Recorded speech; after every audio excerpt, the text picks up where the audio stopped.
In Victorian England, death did not always arrive with drama. Sometimes it began with a dog that did not look sick at all. A single bite was enough.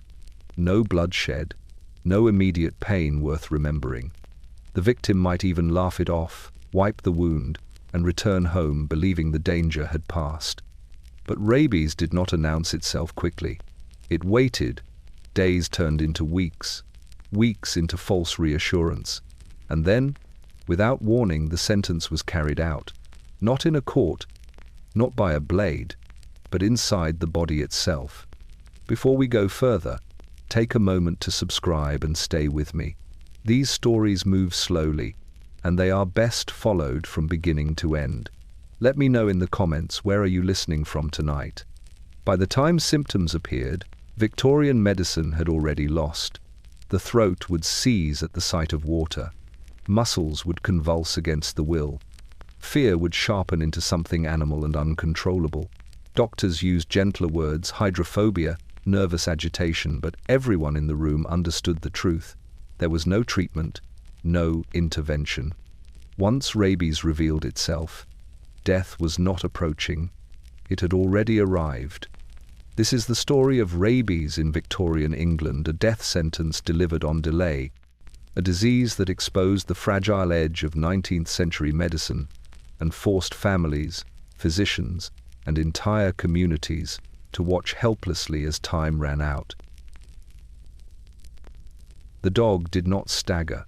It did not foam or howl or bare its teeth in some theatrical display of madness. It stood where it had always stood, near the edge of the lane, ribs faintly visible beneath a coat dulled by soot and weather, tail low but not tucked, eyes clear enough to pass without notice. In Victorian England, this was how danger most often appeared: ordinary, unremarkable, almost polite in its restraint. A man passing by might slow only because the street was narrow, because carts had left ruts in the mud, because horses had priority and pedestrians learned early to yield. The dog might move suddenly, startled by a sound or a foot placed too close, and there would be a brief confusion of limbs and breath. Teeth would meet skin, not deeply, not dramatically, just enough to break it. A sharp sting, a flash of irritation, and then it would be over. No one would cry out. No crowd would gather. The man might curse softly, more annoyed than frightened, and inspect the wound with the practiced eye of someone accustomed to minor injuries. London was full of them: cuts from iron railings, burns from hot water carried too fast, splinters from crates unloaded in haste. A dog bite joined the list easily. It did not demand alarm. The dog would already be moving away, trotting down the lane with no sign of distress, its gait steady, its breathing calm. It would not collapse. It would not die in the street. To the Victorian eye, trained to expect illness to announce itself loudly, this animal did not look sick at all. The wound would be washed, if not with care, then with confidence. Water from a pump, a rag, perhaps a splash of spirits if they were close at hand. It would be wrapped loosely, and by the time the man reached home, the sting would already be dulling into something forgettable. He might show it to his wife, who would frown more at the torn sleeve than the skin beneath. She would rewrap it, tighter this time, and say nothing more. This was the moment rabies depended on. Not the bite itself, but what followed. The forgetting. Victorian medicine, for all its progress, had taught people to fear what they could see. Fever, swelling, blood that would not stop. When none of these appeared, reassurance settled in naturally. Days passed, the wound scabbed, the skin knit itself closed with admirable efficiency. Whatever danger had threatened now appeared to have retreated. Life resumed its patterns. Dogs were everywhere then. They pulled carts, guarded shops, roamed alleys, slept beneath stairwells. Strays blurred into owned animals, and owned animals wandered freely enough to seem unclaimed. To fear every dog would have been impossible. To treat every bite as a mortal threat would have been absurd, and so most were treated as what they appeared to be: inconveniences. There were warnings, of course, buried in medical journals and whispered in hospital corridors, accounts of men who had seemed well for weeks, even months, before something shifted inside them. But these stories circulated without urgency. They lacked drama at the start. They began too quietly. A bite no one remembered clearly. A dog no one could describe with certainty. Causes that refused to announce themselves when intervention still felt possible. The danger lay not in violence, but in delay. Rabies did not hurry. It traveled inward with patience, moving along nerves, threading itself deeper into the body while the surface healed and reassured. By the time it would finally speak, it would do so with authority, and by then, no one would be able to answer it. This was how the sentence was passed in Victorian England. Not by judges or juries, not by doctors or disease inspectors. It was passed in lanes and yards and doorways, by dogs that did not look sick at all, and by people who believed reasonably that danger would announce itself when it mattered. It rarely did. In a city accustomed to injury, a scratch barely qualified as an event, Victorian England lived close to abrasion. Skin met iron daily. Hands brushed coal dust, splintered wood, raw rope, and rough stone. Children fell in streets hardened by traffic. Men bled at work and returned the next morning with the wound already forgotten. Against this backdrop, a dog's teeth-breaking skin felt almost trivial, an interruption, not a threat. The body, eager to reassure, cooperated. Blood came, then slowed. Pain sharpened briefly, then softened into a low irritation easily ignored. The scratch did not throb. It did not swell outrageously. It did not demand attention. In an age before antisepsis became ritual rather than recommendation, the absence of visible trouble was itself considered proof of safety. The wound looked clean enough. The body appeared to be handling it, and so forgetting began not as negligence, but as habit. A man might mention the bite once, perhaps twice, at home, at supper, then never again. By the following week, the scab would harden and flake away, leaving a faint line no more remarkable than dozens of others earned across a working life. It would not itch with urgency. It would not remind him of its origin. Memory loosened its grip quickly when the flesh itself seemed unconcerned. Doctors encouraged this quiet, not intentionally, but through the limits of their knowledge. Rabies was not unknown, but it was poorly understood, inconsistent in its timing, and maddeningly rare compared to the daily flood of injuries physicians were expected to manage. Without immediate symptoms, there was little to observe, little to record, and nothing to treat. The clinical gaze moved on. Medical manuals spoke carefully. They warned, but without emphasis. They listed cases without offering remedies. They used cautious language, may sometimes, in certain circumstances, phrasing that allowed both doctor and patient to accept uncertainty without alarm. There was no standard response to a bite that appeared to heal. There was only watchfulness, and even that faded as days passed without incident. Time itself became a collaborator in the forgetting. The longer the body remained quiet, the more confidence grew. Weeks passed, a month, two. The idea that danger could still be present began to feel unreasonable, even melodramatic. To worry now would have seemed indulgent. Life pressed forward. Bills were paid. Children were fed. Work resumed its rhythm. In some cases, the dog was remembered vaguely. Brown, medium-sized, thin perhaps, or thick. The details shifted as memory softened. In others, the animal vanished entirely from recollection, replaced by the certainty that if something serious had occurred, it would already have made itself known. Disease, after all, was expected to behave like a proper adversary, loud, swift, unmistakable. Rabies refused this expectation. It relied on patience. It advanced without spectacle, without fever, without any outward sign that would demand medical authority. It allowed the world to relax around it. And so, by the time concern finally returned, it did so as shock rather than preparation. There were moments, small, uneasy ones when the scratch resurfaced in thought, a twinge in the arm, a strange fatigue dismissed as overwork, a headache blamed on poor sleep or foul air. These were fleeting impressions, easily rationalized. Victorian life offered endless explanations for discomfort. Industrial cities did not need exotic diseases to explain why bodies faltered. And so the scratch completed its transformation. It ceased to be an injury at all. It became a memory without urgency, a footnote in a life crowded with more immediate concerns.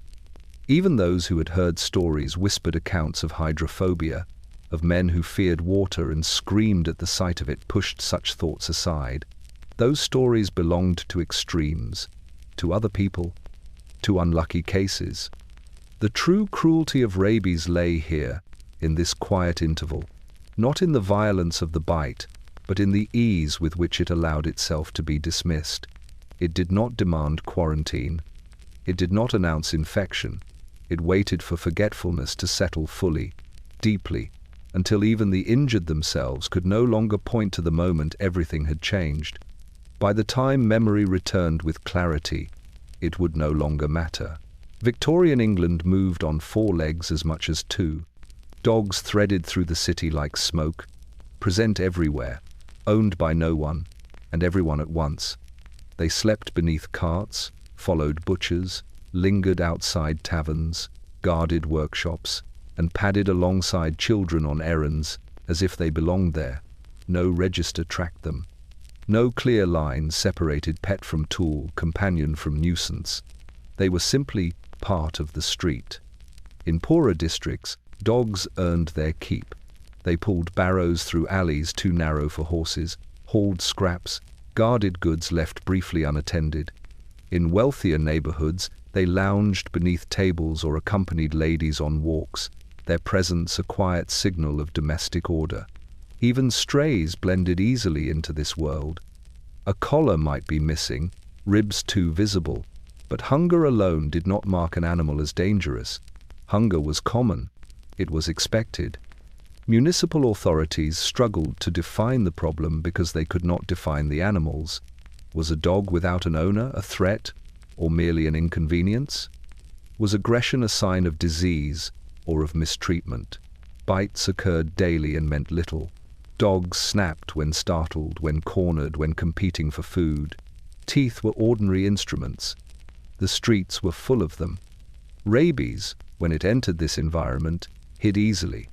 It did not transform dogs into monsters overnight. In many cases, it altered them only subtly at first, a restlessness mistaken for hunger, a sudden snap blamed on temperament. An animal could bite one day and appear perfectly normal the next. To the Victorian eye, trained to read illness through collapse and decay, this inconsistency was reassuring. A dog that still walked, ate, and slept could not be seriously ill, that was the assumption. Public fear focused elsewhere. Cholera announced itself through bodies in the street. Smallpox scarred faces visibly. Tuberculosis thinned people into ghosts. These were diseases that demanded response. Rabies moved through the city unnoticed, its carriers indistinguishable from the countless animals already navigating hunger, exhaustion, and rough handling. Efforts to control dogs came and went in cycles of concern. Periodic muzzling orders were issued after sensational cases, enforced briefly, then quietly abandoned when compliance faltered. Owners protested. Workers complained that muzzles interfered with labor. Enforcement required resources. No one wished to commit for long. Once panic faded, normal life resumed, and dogs returned to the streets, unrestrained. Children were especially vulnerable in this environment, though rarely acknowledged as such. They moved close to the ground, quick with their hands, unafraid. They reached for dogs without caution, tugged tails, competed for scraps. A bite to a child was often treated as misfortune rather than warning. Children healed quickly, their wounds closed fast. Their resilience reassured adults who wanted to believe danger had passed. The true risk lay not in any single animal, but in abundance. Thousands of dogs moving freely meant thousands of opportunities for rabies to pass unnoticed. A single infected dog might bite several people before symptoms became unmistakable. By the time authorities reacted, the animal was often gone, wandered off, killed, or dead of causes no one recorded. Tracing infection backward through streets full of identical hazards was impossible. Newspapers reported cases sporadically, framing them as curiosities or tragedies rather than public threats. Accounts focused on dramatic endings, not quiet beginnings. The dog was mentioned briefly, if at all. Attention settled instead on the victim's final days, the strange terror of water, the convulsions that defied restraint. The city learned to fear the spectacle without understanding the source. Doctors, too, were trapped by this abundance. They could not advise citizens to fear every dog without undermining daily life. Nor could they offer reliable methods to identify infected animals before it was too late. Observation failed them.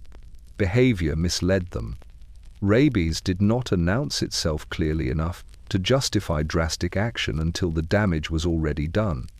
And so the streets remained full of teeth, and the city adapted by pretending not to notice. People stepped around sleeping dogs, shooed them from doorways, cursed them when bitten, and forgot them almost immediately afterward. This was not denial born of ignorance, but of necessity. To acknowledge the risk fully would have meant admitting that danger walked beside everyone, every day, without distinction. Rabies did not need secrecy. It needed only this environment, crowded, distracted, and accustomed to small injuries, to move silently from mouth to skin to nerve, while the city continued on, unaware that it was already too late for someone walking its streets. Time, in Victorian England, was trusted. If an injury did not declare itself dangerous immediately, it was assumed to be benign. This faith in delay was not naive, it was learned. Most wounds that healed quietly truly were harmless. Infection, when it came quickly. Fever rose within days. Swelling followed. Pain announced itself with persistence. When none of this occurred, the body was judged to be safe, and the mind followed obediently. Rabies exploited this trust with unsettling precision. After the bite, the days passed without incident. The skin closed, the tenderness faded, the body resumed its familiar rhythms. Appetite returned, sleep remained undisturbed, nothing seemed amiss. In a medical culture that relied heavily on visible change, this absence of disturbance felt like confirmation. Whatever danger had been present had resolved itself. The wound had been survived. Doctors reinforced this belief without meaning to. When patients returned weeks later for unrelated complaints, the bite was rarely mentioned. It no longer felt relevant. Physicians asked about recent symptoms, not forgotten injuries. Without pain or inflammation to point toward infection, there was nothing to examine. Medicine moved forward, leaving the past behind. This was the comfort of delay, the belief that time itself functioned as a diagnostic tool. If nothing happened, then nothing was happening. Victorian households leaned into this comfort eagerly. Anxiety was a luxury few could afford. Lives were crowded with work, illness, and uncertainty already. To sustain fear long after a wound had healed would have been exhausting, even indulgent. Families learned to accept reassurance wherever it appeared, and time offered the most convincing reassurance of all. Weeks passed, then months. At some point, different for every victim, the memory of the bite loosened its hold entirely. It became a story told casually, then not at all. Even those who retained a vague awareness of it no longer connected it to danger. The body felt well. Strength returned. Whatever threat had once existed now seemed theoretical, almost absurd. This was not ignorance. It was adaptation. Rabies did not respect the expectations that governed 19th-century disease. It did not inflame the wound. It did not spread through blood or air in a way doctors could trace. Instead, it moved inward, quietly, along pathways no one could observe. Nerves carried it deeper while the surface healed and reassured. The body's apparent recovery was not a victory, it was camouflage. The long incubation period was particularly cruel because it dismantled vigilance. Even the most cautious mind relaxed over time. Concern cannot sustain itself indefinitely without reinforcement. Each symptom-free day argued against fear. Each ordinary morning rewrote the narrative. Eventually, even those who had worried initially came to trust the silence. Medical literature of the era struggled to address this problem. Case reports noted long delays between bite and illness, but they could not explain them. Without understanding mechanism, doctors could offer only warnings, vague, conditional, easily dismissed when reality failed to cooperate. A disease that waited so long before appearing felt unreal until it was undeniable. There were, occasionally, moments of unease. A newspaper article about a hydrophobia case might stir a fleeting anxiety. A neighbor's whispered story might provoke a brief reassessment. But without physical evidence, these moments faded quickly. Fear without symptoms had nowhere to anchor itself. The delay also protected social order. Immediate danger demands action. Delayed danger can be ignored. Rabies, by postponing its violence, allowed cities to continue functioning without disruption. There were no mass closures, no constant quarantines, no visible crisis demanding intervention. The disease advanced invisibly while society preserved its routines. Only later, much later, would the cruelty of this delay become clear. When symptoms finally emerged, they did so with terrifying speed, collapsing months of calm into days of horror. The past, long dismissed, suddenly returned with devastating clarity. The forgotten bite reasserted itself as the moment everything had changed. By then, time was no longer comforting, it was accusatory. Victorian England learned, case by case, that delay was not safety. But this lesson arrived too late for those who lived through it. Rabies did not challenge medicine by overwhelming it. It defeated it by waiting patiently, allowing confidence to grow, vigilance to fade, and certainty to settle until certainty itself became the final mistake. Victorian medicine was careful with language. Words carried weight, and some weights were better distributed gently, if at all. To name a thing too plainly was to risk panic, loss of authority, or worse, an admission of helplessness. Rabies was one such thing. It was known, certainly, but it was rarely spoken aloud. Instead, doctors reached for a softer term, hydrophobia. The word sounded clinical, manageable, almost descriptive rather than fatal. Fear of water, an aversion, a symptom, not a sentence. It framed the disease as a disorder of nerves rather than an unstoppable invasion of the body. In medical notes, in hospital wards, in conversations with families, hydrophobia allowed everyone to continue speaking without saying what they all suspected. This was not deception in the crude sense. It was restraint. Rabies, as a word, carried implications that medicine could not satisfy. To say it openly invited questions no one could answer. How is it treated? Can it be stopped? Will they recover? Hydrophobia, by contrast, allowed the focus to remain on observation rather than intervention. The patient feared water. The patient convulsed at its sight. These were facts that could be recorded without promising a solution. Doctors learned quickly that once hydrophobia appeared, the outcome was inevitable. But inevitability sat uneasily beside professional confidence. Victorian physicians were trained to act, to prescribe, to perform. To announce a diagnosis that admitted complete powerlessness felt like surrender. Language softened that surrender. It transformed certainty into symptomatology. Families accepted the term because it spared them the full weight of what was happening. A fear of water sounded strange, but not terminal. It suggested discomfort, distress, perhaps even madness, but not death. Loved ones clung to this ambiguity desperately. They brought glasses of water closer. They urged the patient to try again. They interpreted resistance as fear rather than biological impossibility. The patient, often still lucid, understood more than anyone else. They felt the tightening in the throat, the involuntary spasms, the betrayal of their own muscles. They knew thirst intimately, yet could not obey it. To be told they suffered from hydrophobia was almost insulting in its gentleness. It described the effect without acknowledging the cause. It named the terror while denying its origin. Medical journals of the period reflect this careful avoidance. Case studies describe hydrophobic symptoms in detail, how the mere sound of water being poured could provoke convulsions, how mirrors reflecting light off liquid surfaces caused panic.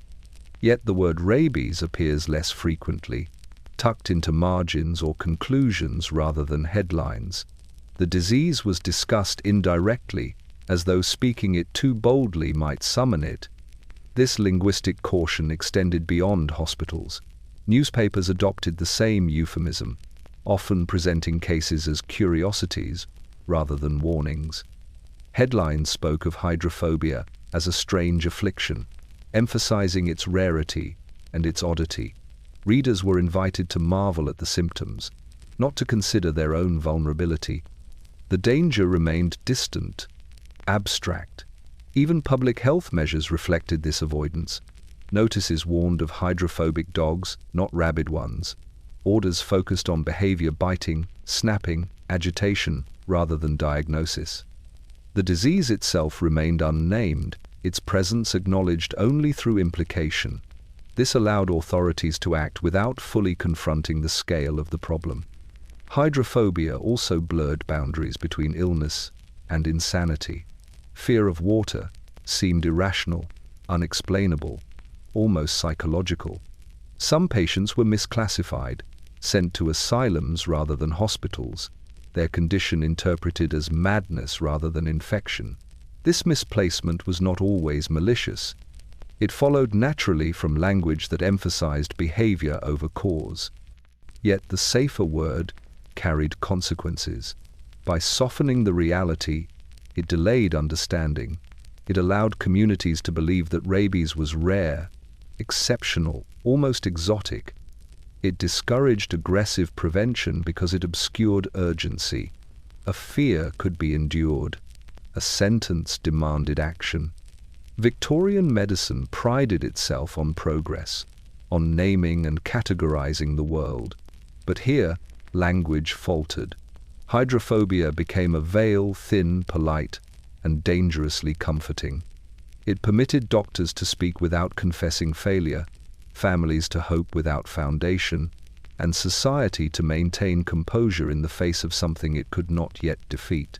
Behind the word, however, rabies continued its work uninterrupted, indifferent to euphemism, advancing through nerves and silence alike, waiting for the moment when language would finally run out. There was a peculiar quiet that followed the bite, a silence that felt earned. The wound had healed. The skin lay smooth again, marked only by a faint line that faded further with each passing day. Whatever danger had once existed now seemed resolved by time itself. In Victorian England, this interval became a kind of proof. Weeks without illness were interpreted as weeks of safety. Doctors rarely instructed patients to return. There was nothing to monitor, nothing to test, nothing to record. The body had offered no resistance, no fever, no inflammation. It behaved exactly as a healthy body should. The waiting weeks were not filled with dread, but with reassurance. Life resumed, and the memory of the injury dissolved into routine. This period could last unnervingly long, a month, 2, sometimes longer still.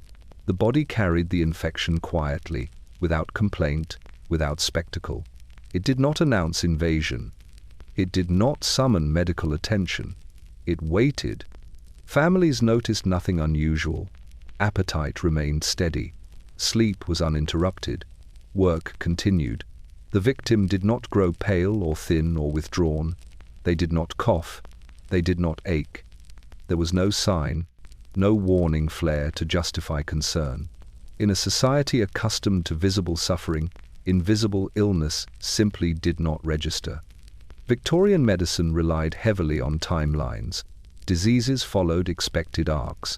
Exposure was followed by symptoms, which were followed by resolution or death. Rabies refused this pattern. It inserted a long, deceptive pause between cause and effect, stretching the distance until connection felt unreasonable. By the time illness arrived, the origin had often been forgotten entirely. Medical journals struggled with this inconsistency. Some reported cases where symptoms appeared weeks after injury. Others documented delays of several months. Without a unifying explanation, these reports remained curiosities rather than catalysts for change. The variability undermined urgency. If rabies could take so long to appear, perhaps it was not inevitable. Perhaps it required additional conditions. Perhaps some bites were harmless after all. Patients themselves participated in this rationalization. As time passed, fear became embarrassing. To continue worrying weeks after a healed wound felt excessive, even foolish. Social expectations discouraged sustained anxiety. One was expected to endure discomfort quietly, not linger on hypothetical dangers. The waiting weeks normalized calm. There were, occasionally, moments when the past resurfaced. A newspaper article describing a case of hydrophobia might prompt a brief recollection. A sudden ache or moment of fatigue might provoke unease. But without reinforcement, these thoughts passed quickly. The body offered no corroboration. Silence won. Rabies advanced during this silence with remarkable discipline. It moved along nerves, bypassing blood and tissue in ways Victorian science could not yet perceive. There was no swelling to palpate, no discharge to examine. The infection hid within the very systems medicine understood least. The waiting weeks were not empty. They were active, unseen. This delay had devastating psychological consequences once symptoms finally emerged. Victims were often unprepared, unable to reconcile sudden terror with months of apparent health. Families were shocked, caught off guard by an illness they believed safely behind them. Doctors were forced to confront the inadequacy of time as reassurance. The waiting weeks also complicated prevention. By the time rabies declared itself, it was far too late to trace the source. The dog was gone, the street forgotten. The opportunity for intervention had vanished weeks earlier. The disease severed itself from its origin, leaving only the outcome. In retrospect, the waiting weeks appear cruelly engineered to deceive. But at the time, they were embraced as mercy. They allowed people to believe that danger had passed, that the body had triumphed quietly, that medicine need not intervene. They offered comfort in a world already crowded with fear. When the first symptoms finally arrived, subtle at first, easily mistaken for nerves or fatigue, the waiting weeks collapsed into accusation. Every quiet day became evidence not of safety, but of deception. The past returned with sudden clarity, dragging the forgotten bite back into consciousness with unbearable force. By then, the waiting was over, and nothing could be done. The ritual was simple, efficient, and deeply reassuring. When skin was broken, it was washed. When blood slowed, it was wrapped. When pain dulled, the incident was set aside. Victorian England had refined this response over generations, and it worked most of the time. In a world where injury was constant, ritual replaced alarm. It allowed life to proceed without interruption. A dog bite fit neatly into this pattern. Water was the first remedy, drawn from a pump or basin without ceremony. It carried no promise beyond cleanliness, but cleanliness itself had become synonymous with safety. If spirits were nearby, gin, brandy, anything sharp and burning, they might be poured over the wound with confidence, the sting interpreted as purification. Cloth followed. A strip torn from an old shirt, a bandage kept for such occasions. The wound disappeared beneath layers, both physical and psychological. Once wrapped, it ceased to exist. Doctors, when consulted at all, rarely challenged this approach. Without signs of infection, There was little reason to. Victorian medicine emphasized visible pathology. Redness, swelling, pus, these were the signals that demanded intervention. A bite that healed quietly offered no such invitation. To probe further would have felt unnecessary, even intrusive. This confidence was not unfounded. Most wounds truly were harmless. The body healed them without assistance. Infection was the exception, not the rule. The ritual worked often enough to be trusted completely. It had no room for rare, delayed horrors. Rabies exploited this trust mercilessly. The act of washing carried symbolic finality. It suggested that danger could be removed by surface action, that whatever threat had entered the body could be flushed away before it took hold. Wrapping reinforced this belief. Covered wounds were controlled wounds. Ignored wounds were resolved wounds. Families encouraged forgetting as a form of care. Dwelling on injury was seen as weakness, especially among men. Children were taught resilience early. Tears were wiped away quickly. The lesson was clear. If the body did not protest, the mind should follow its lead. Even hospitals participated in this erasure. Minor injuries were treated swiftly and discharged without follow-up. Records were sparse. The wound, once closed, no longer warranted attention. There was no system for monitoring what could not yet be named. The cruelty of rabies lay in its indifference to all of this. It did not reside in the skin long enough to be washed away. It moved beyond reach before ritual could touch it. The very efficiency of Victorian wound care, its speed, its confidence ensured that deeper dangers went unchallenged. Weeks later, when symptoms began to emerge, the original injury often surfaced only dimly in memory. Patients struggled to recall when or where they had been bitten. The wound had seemed insignificant at the time. It had healed too well to remain memorable. Doctors searching for causes were forced to rely on fragments, on half-remembered encounters with dogs long gone. This, forgetting, complicated everything. Without a clear timeline, diagnosis became uncertain. Families clung to alternative explanations. Perhaps it was nerves, perhaps exhaustion, perhaps drink. The washed and wrapped wound had removed itself too thoroughly from the narrative. There was also shame in remembering. To admit concern weeks after an injury implied irrational fear. Victorians valued composure. They believed in progress, in order, in the body's capacity to recover if treated properly. To revisit a healed wound felt like regression, and so the bite remained buried beneath layers of cloth, time, and habit. When rabies finally declared itself, it did so without reference to the rituals meant to stop it. The washing had not saved the patient. The wrapping had not protected them. The ignoring had only granted the disease freedom to advance unnoticed. In retrospect, these rituals appear tragically insufficient, but at the time, they represented the best of Victorian confidence, a belief that cleanliness, order, and restraint could master most threats. Rabies proved otherwise. It passed through these defenses untouched, indifferent to care, that focused only on what could be seen. The wound had been washed, it had been wrapped, and because it seemed resolved, it had been ignored. That was all the disease required. Recovery, when it appeared, brought relief so complete it felt earned. The body had healed. The skin lay whole again. Strength returned without effort. Whatever danger had once intruded now seemed not only past, but almost foolish to have feared at all. In Victorian England, this sense of restoration carried moral weight.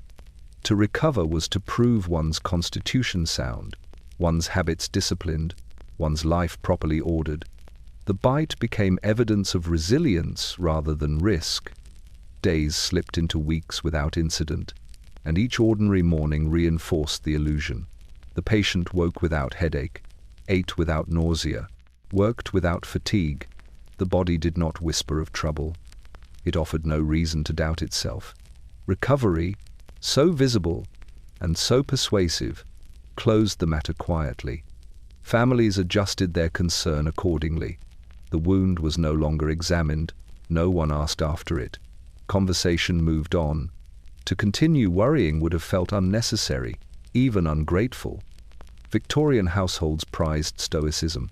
Illness demanded attention only when it disrupted function. In the absence of disruption, silence was expected. Doctors, too, accepted recovery at face value. There were no instruments to suggest otherwise, no tests to contradict the body's apparent calm. Without symptoms, there was no diagnosis to make, no treatment to prescribe. Medicine deferred to what it could see, and what it saw was health. This false calm was particularly seductive because it aligned with everything Victorian society believed about progress.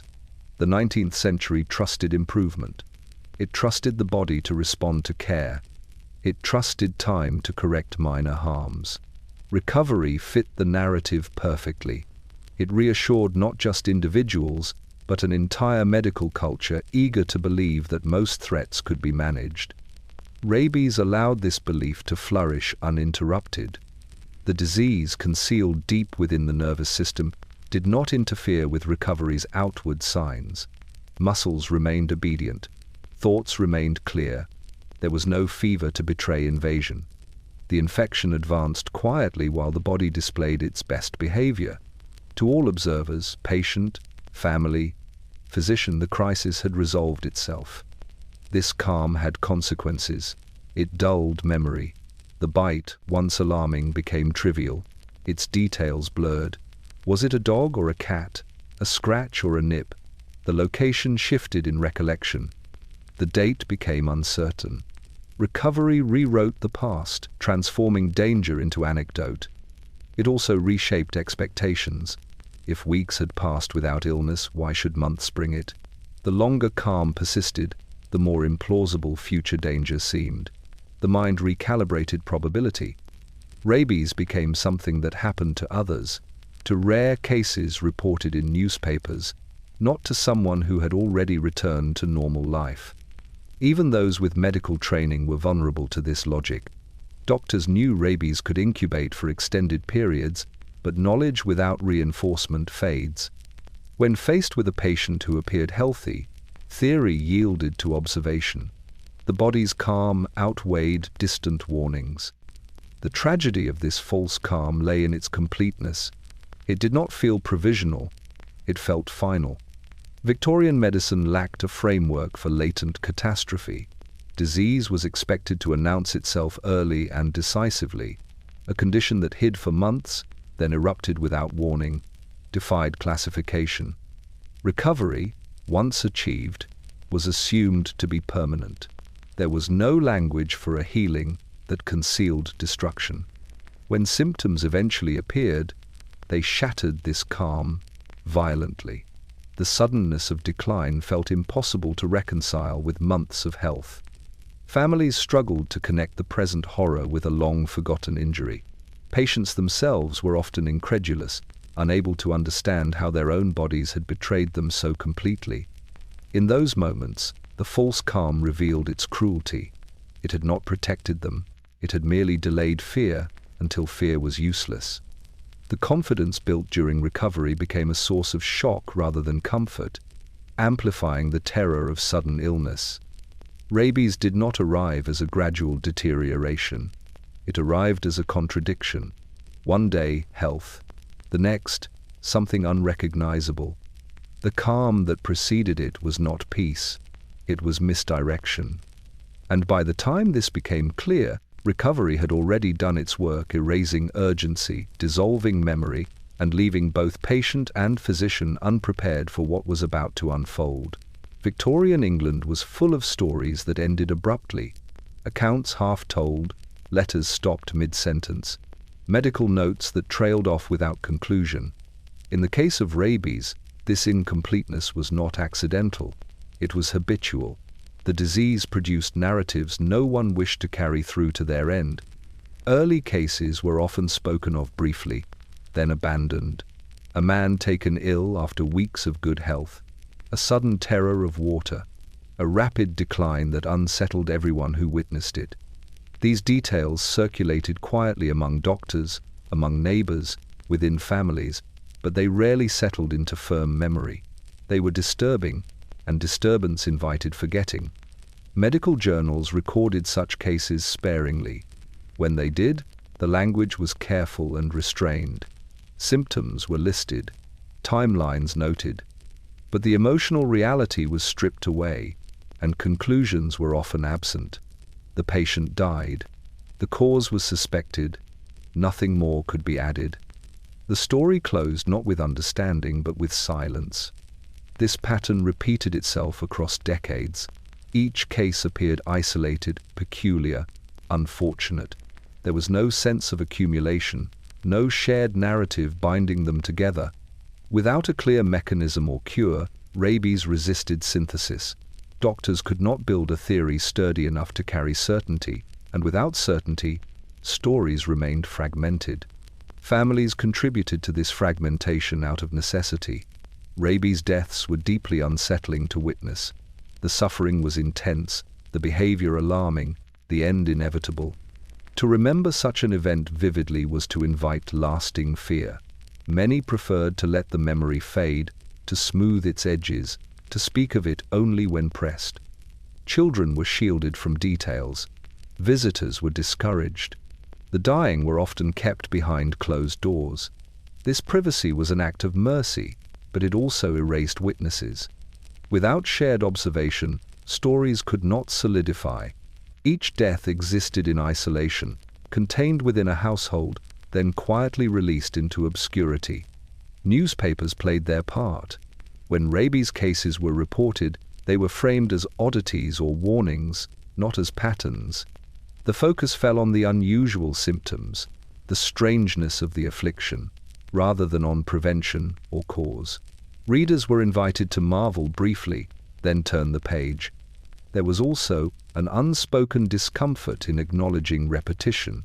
To admit that similar cases were occurring suggested a broader failure of public health, of medical knowledge, of societal control over nature.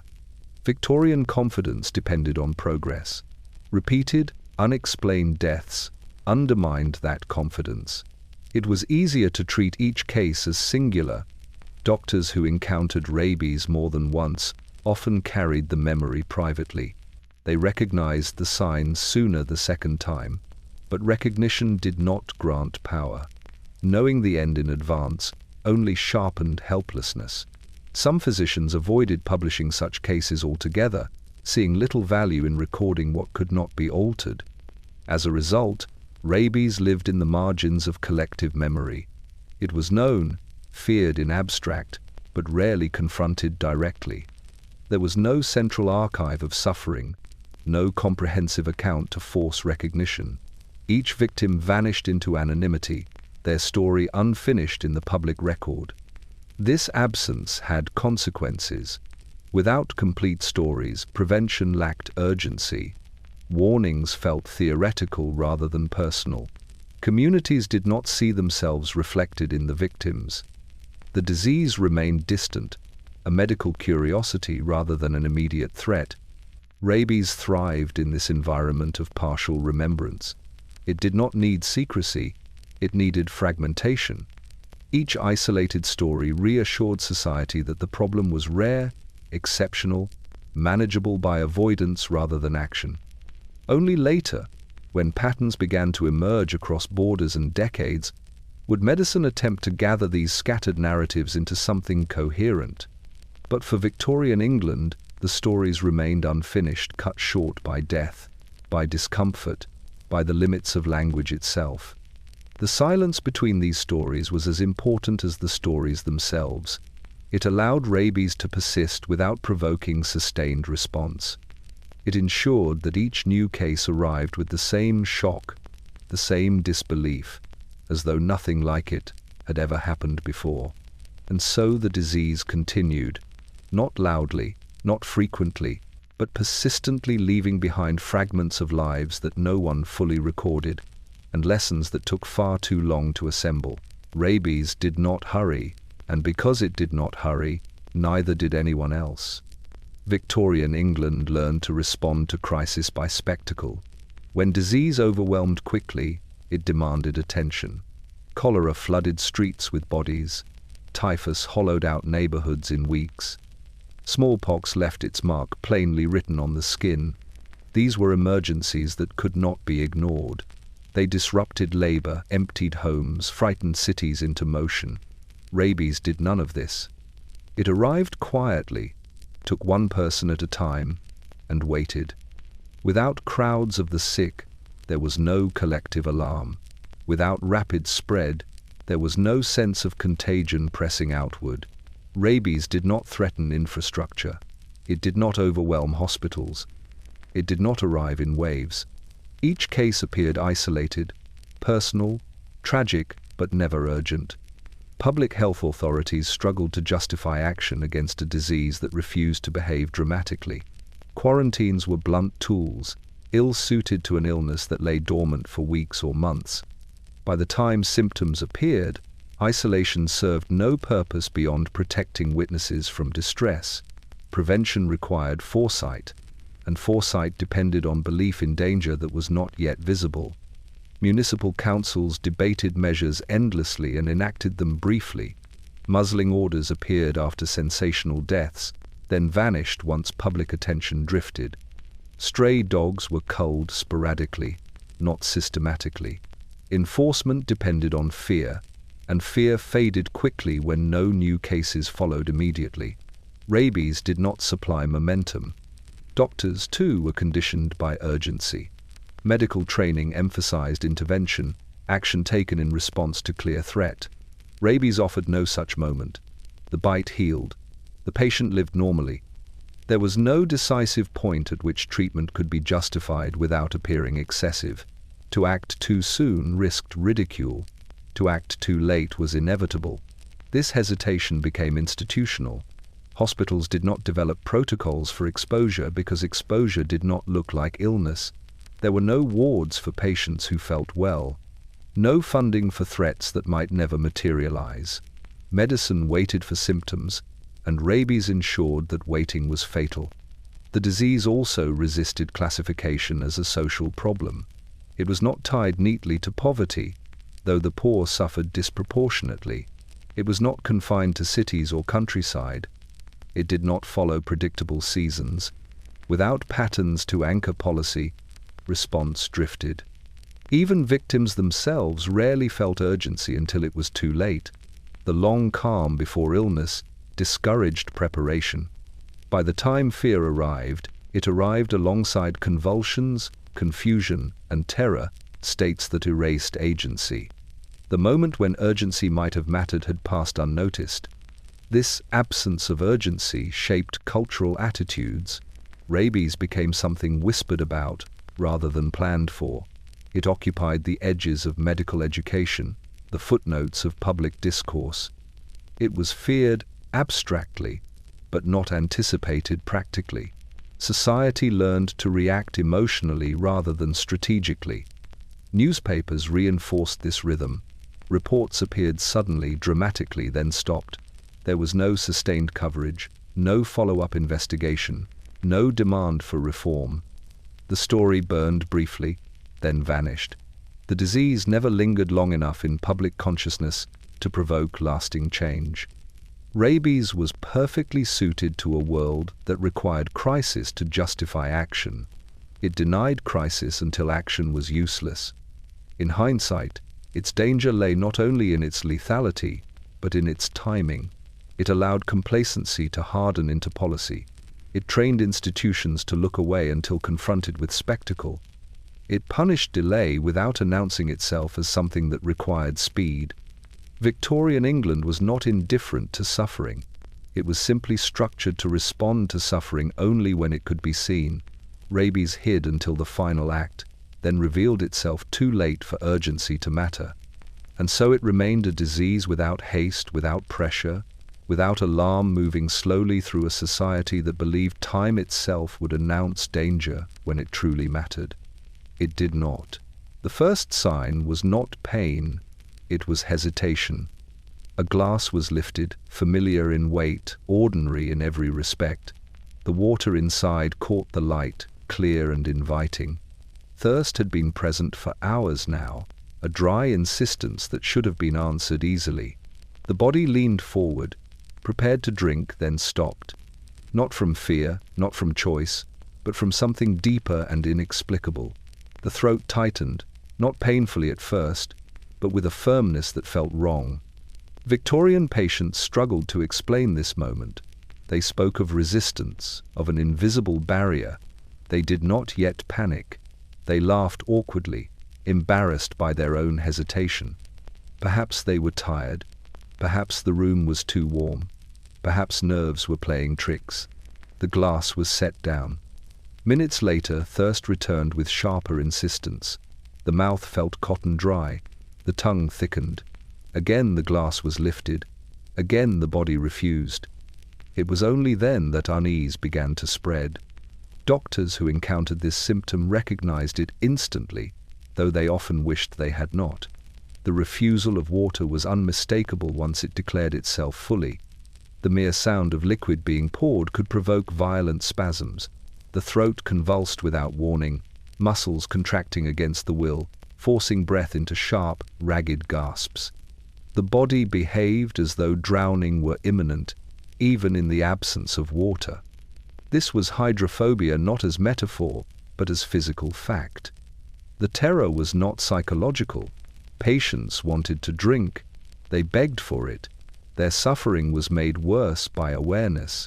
Consciousness remained intact, while the body betrayed them repeatedly. Each attempt intensified the response. Each failure deepened fear. Victorian physicians documented these episodes with clinical precision and personal dread. They noted the exact sequence: tightening, spasm, recoil.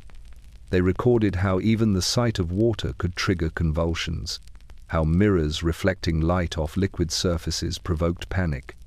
Some patients reacted to damp cloths, to rain heard outside, to the imagined presence of moisture. The disease rewired perception itself. Families often misunderstood at first.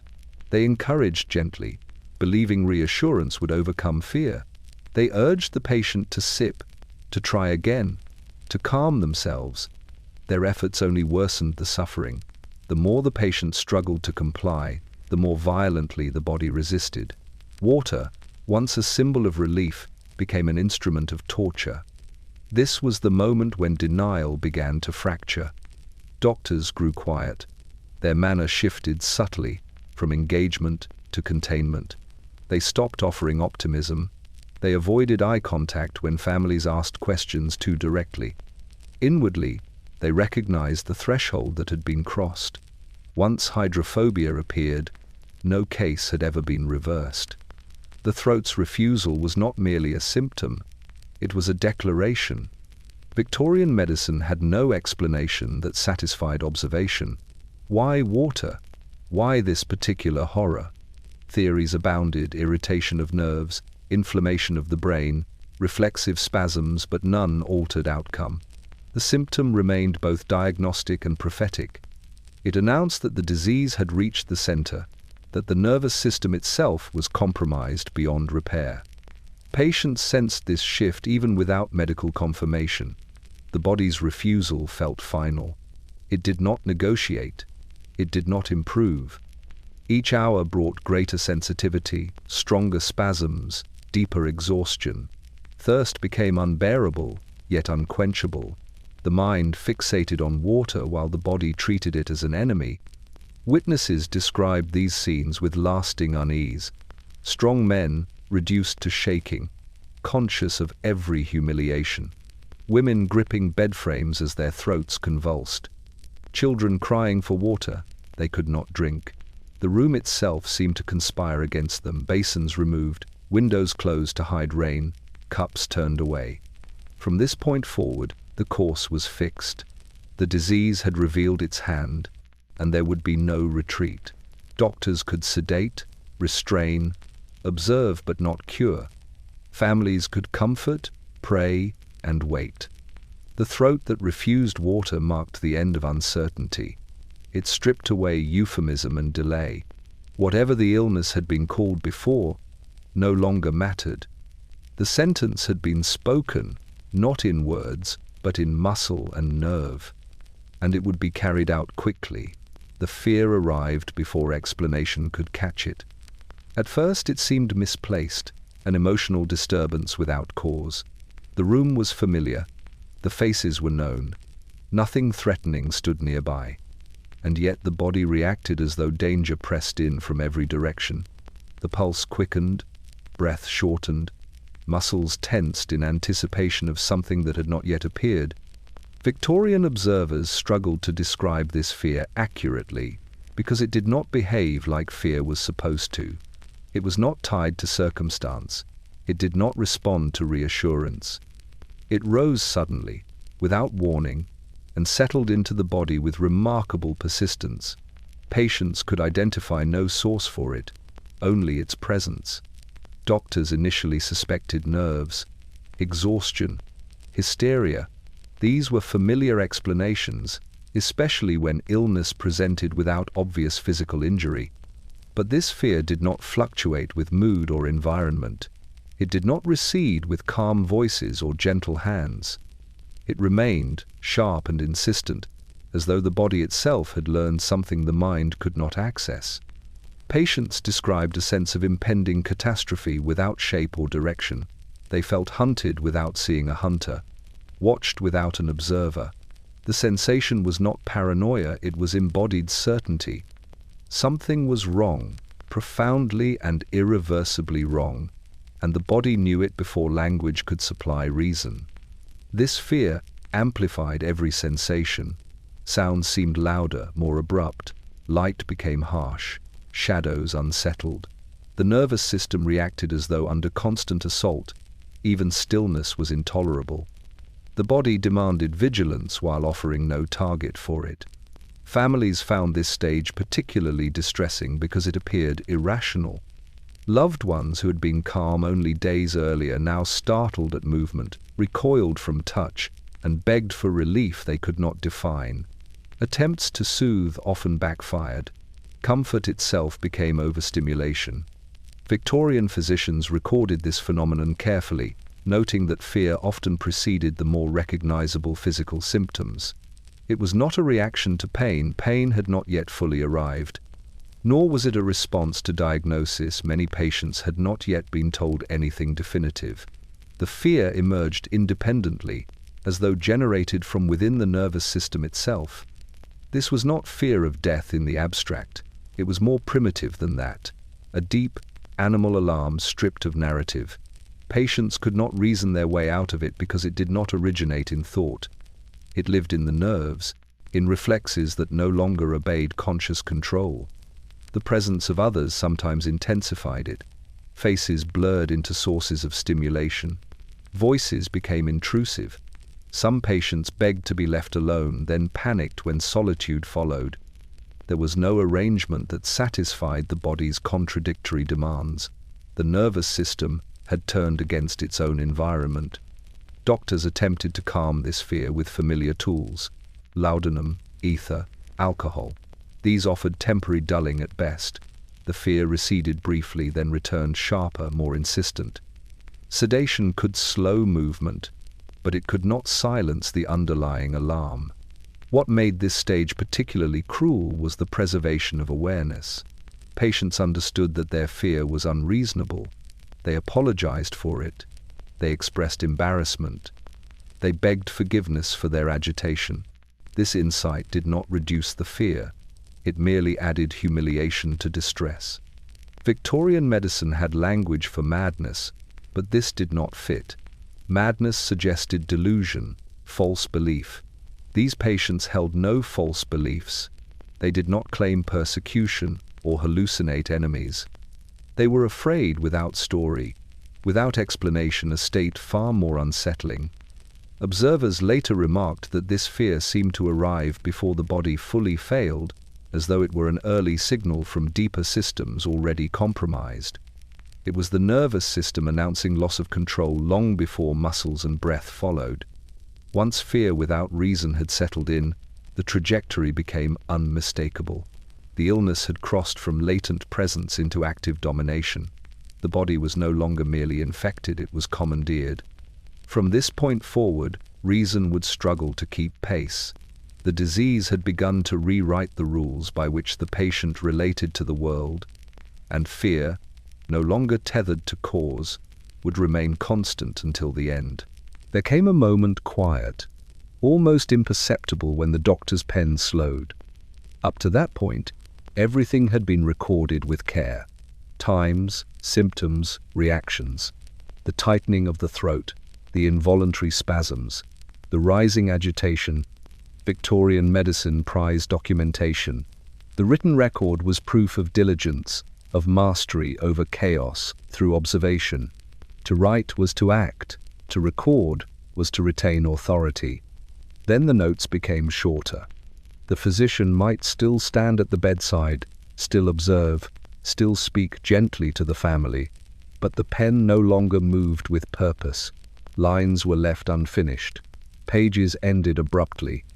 What followed no longer felt like medicine. It felt like witnessing. This shift was not taught. It was learned. Doctors who had seen rabies before recognized the pattern as soon as hydrophobia and unreasoning fear aligned. They knew, with a certainty that did not require confirmation, that the disease had passed beyond intervention.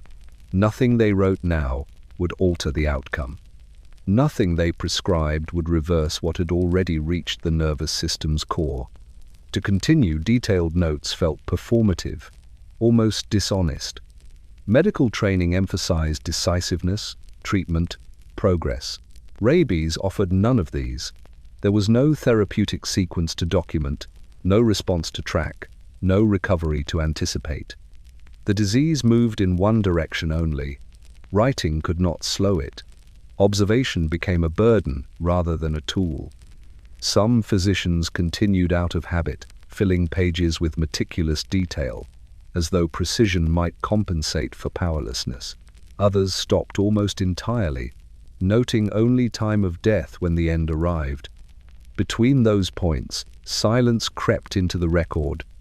This silence extended to conversation as well. Doctors spoke less freely once certainty replaced uncertainty. Early in illness, possibilities remained open. Differential diagnoses could be discussed. Treatments attempted.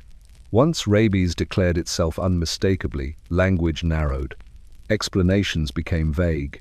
Reassurance softened into restraint. Families noticed the change immediately. The doctor no longer speculated aloud. He no longer adjusted his plan. He lingered less at the bedside, not from cruelty, but from recognition. His presence no longer served the patient. It served only the process of dying. Victorian physicians were trained to cure, not to accompany. In private, many found this unbearable. To be rendered irrelevant by disease struck at the heart of professional identity. Rabies did not challenge knowledge, it nullified it. All the learning, all the experience, all the accumulated wisdom dissolved in the face of a condition that obeyed none of medicine's expectations. Some doctors turned to sedation aggressively at this stage, not out of hope, but out of mercy. Ether, laudanum, chloral, anything to quiet the body's revolt. These measures were rarely recorded in detail. Doses varied. Effects were inconsistent. Relief, when achieved, was temporary. There was little to learn from repetition. Each case ended the same way. This recognition discouraged publication. Why submit another account of inevitable failure? Why expose professional helplessness repeatedly? Medical journals favored progress, innovation, discovery. Rabies offered none. It produced only confirmation of limits. As a result, younger physicians often encountered rabies first not through textbooks, but through silence, through the sudden seriousness of their seniors, the avoidance of discussion, the lack of instruction. They learned by watching experienced doctors stop writing, stop theorizing, stop hoping. The disease taught its lesson without ceremony. In those final hours, the doctor's role shifted entirely. He became a presence rather than a practitioner. He ensured restraints were humane. He advised families on what to expect without saying it plainly. He waited. The pen lay idle because there was nothing left to say that mattered. Victorian medicine believed deeply in the power of observation, but rabies revealed a cruel truth. Some things could be observed perfectly and still remain untouched. The disease did not require misunderstanding to win. It required only inevitability. And so the notes stopped, not because the doctors ceased to care, but because care, in its traditional form, had reached its absolute limit. From that moment on, time, not medicine, was in control. As certainty settled in, space itself began to change. Doors that had once stood open were quietly closed. Curtains were drawn even in daylight, not to darken the room entirely, but to soften it, to muffle the outside world and reduce its demands on a nervous system already under siege. The sick room became contained, controlled, set apart from ordinary life. What unfolded inside it was not meant to be witnessed casually. Victorian households understood the language of containment instinctively. Illness, when severe, required boundaries. Noise was reduced. Footsteps were lightened. Children were redirected elsewhere. The house reorganized itself around a single room whose door now remained closed. This was not secrecy born of shame alone, though shame played its part. It was protection of visitors, of family members, of the fragile social order that could not accommodate the sight of a conscious body unraveling beyond reason. Rabies did not allow a graceful decline. It demanded isolation. The patient was often grateful for the darkness at first. Light irritated, movement startled. Even familiar objects seemed to press inward. The drawn curtains offered relief by simplifying the world. The locked door reduced interruption. The room became smaller, quieter, and more manageable for a body that could no longer filter sensation properly. Families complied carefully. They learned which sounds provoked spasms, which movements triggered fear. Water was removed from sight. Basins were taken away. Even damp cloths were hidden. Care became an exercise in anticipation, predicting what might unsettle, what might overwhelm. This vigilance was exhausting. Victorian homes were not designed for medical isolation. Rooms were close, walls were thin. The sounds of ordinary life, cutlery, footsteps, distant conversation carried easily. To keep the sick room calm required constant negotiation. The house itself resisted. Locked doors served a dual purpose. They kept stimulation out, but they also kept reality in. Once closed, they signaled a transition from illness to ordeal. Visitors understood the message immediately. To knock was to intrude. To enter was to accept responsibility for what one might witness. Many chose not to. This absence reinforced isolation. Patients, though rarely alone, felt increasingly cut off from the world they could still remember clearly. Consciousness remained sharp. Memory remained intact. They were aware of exclusion, aware that the house continued without them. The locked door separated not only space, but time. Doctors approved of this containment quietly. Reduced stimulation could lessen convulsions, reduce agitation, make the final days more bearable. They did not speak of prognosis openly, but the architecture of care said everything. When a room was sealed in this way, recovery was no longer expected. Curtains drawn against the outside world also served the living. Neighbors were spared the sounds that sometimes escaped despite precautions: sharp cries, involuntary gasps, sudden movements against restraints. Victorian society prized composure. What could not be controlled was hidden. This concealment had lasting effects. Rabies deaths rarely entered communal memory with clarity because they were rarely witnessed collectively. Each case was absorbed privately, behind closed doors, leaving little shared understanding. The disease remained mysterious not because it was unseen, but because it was seen only by a few. Within the room, time stretched unevenly, days blurred, nights elongated. The patient's awareness of the door, its solidity, its finality became acute. Some begged for it to be opened, craving air, sound, connection. Others demanded it remain closed, terrified of intrusion. There was no stable preference. The nervous system dictated needs moment by moment. Families navigated these demands with quiet desperation. They learned to turn keys gently, to adjust curtains by inches rather than inches, to communicate through glances rather than words. Care became choreography. When death finally came, the door was opened slowly, ceremonially. Curtains were drawn back just enough to admit light without revealing too much. The house exhaled.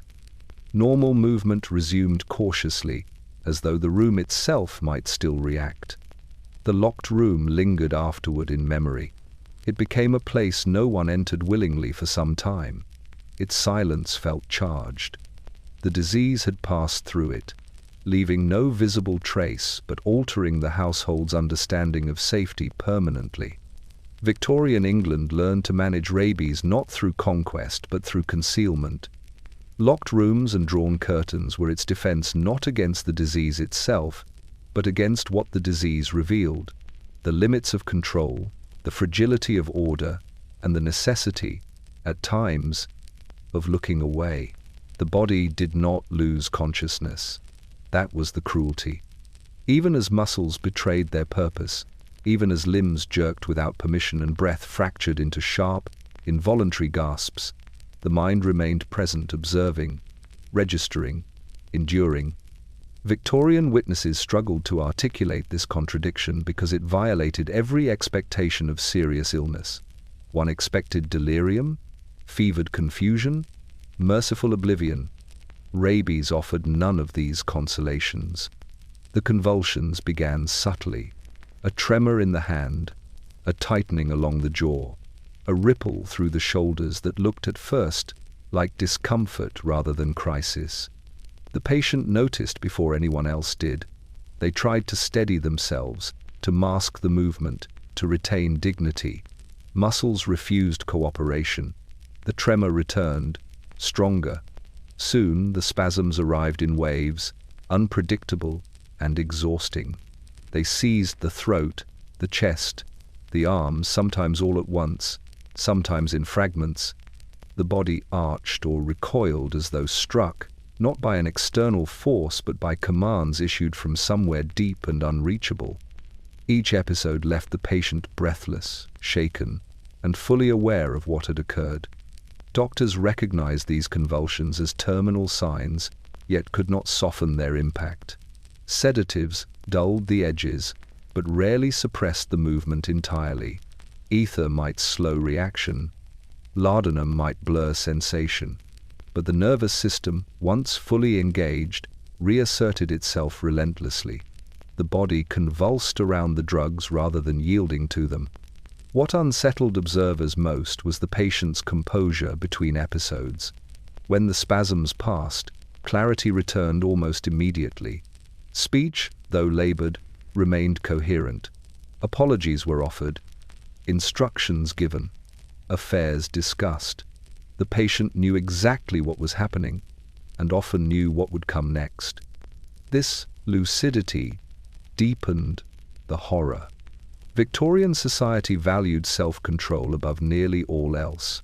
To lose command of one's body while retaining command of one's mind was a profound humiliation. Patients begged forgiveness for movements they could not prevent. They expressed shame for distressing their families. Some attempted to restrain themselves physically, gripping bed frames or folding their arms tightly in a futile effort to impose order. Families learned to read the smallest signals, the stiffening of fingers, the widening of eyes that preceded each convulsion. They braced themselves, adjusted pillows, held limbs when allowed, stepped back when not. Every episode demanded immediate response. Care became constant vigilance. The convulsions were not uniform. Some were brief and violent. Others stretched painfully long. The body locked in resistance while breath fought for passage. Water was never present. Even the thought of it could provoke spasm. The room was kept dry, spare, stripped of triggers, yet the convulsions continued regardless. Doctors took note of the pattern but found no leverage within it. These were not seizures in the familiar sense. They did not arise from the same causes or respond to the same interventions. The nervous system seemed to fire indiscriminately, driven by a force that ignored both will and medicine. Between episodes, fear settled deeper. Patients anticipated the next convulsion with dreadful accuracy. They felt it approaching, sensed the tightening, the rising pressure, the inevitability of loss. This anticipation was often worse than the spasm itself. It transformed time into a threat, each quiet moment merely an interval before violence resumed. Sleep offered no refuge.